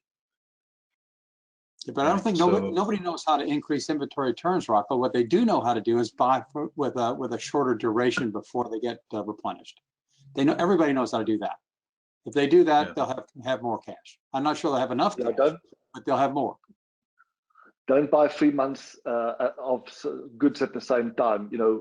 Right. I can get replenished every week, so just buy the maximum that you think that you can sell in a week. That's the fastest way of saving cash. Just like your grandfather, you open up your wallet. If there's money to buy inventory, you take it out and you buy inventory, no more than you need.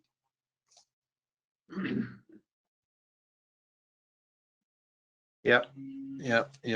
Ask questions to people about, one of my favorite questions in going to a distribution environment, I said, give me your longest lead time product on a shelf in here, and if you had to buy it now, how long would it take to replace? And 98% of the time, the answer is like, well, I can have it within the week. And how much do you have on hand? Well, I have 2 months supply on hand. Well, yeah. And they're proud of that because of the money, the 2 cents per unit they saved by buying 2 months. Go ahead. Who was that? People are interested in cash more in depth than that. Ravi Kalani in India is an expert in that. Does quite a lot of consulting around that. He's had 2 extraordinarily good webinars in the last week that are available to people if they want to go research Ravi Kalani. Yep. I saw one of them. It's very good about conserving cash in your operations. It's very good. Highly recommend it. It's gone nighttime for Alan. Jen, anything else then?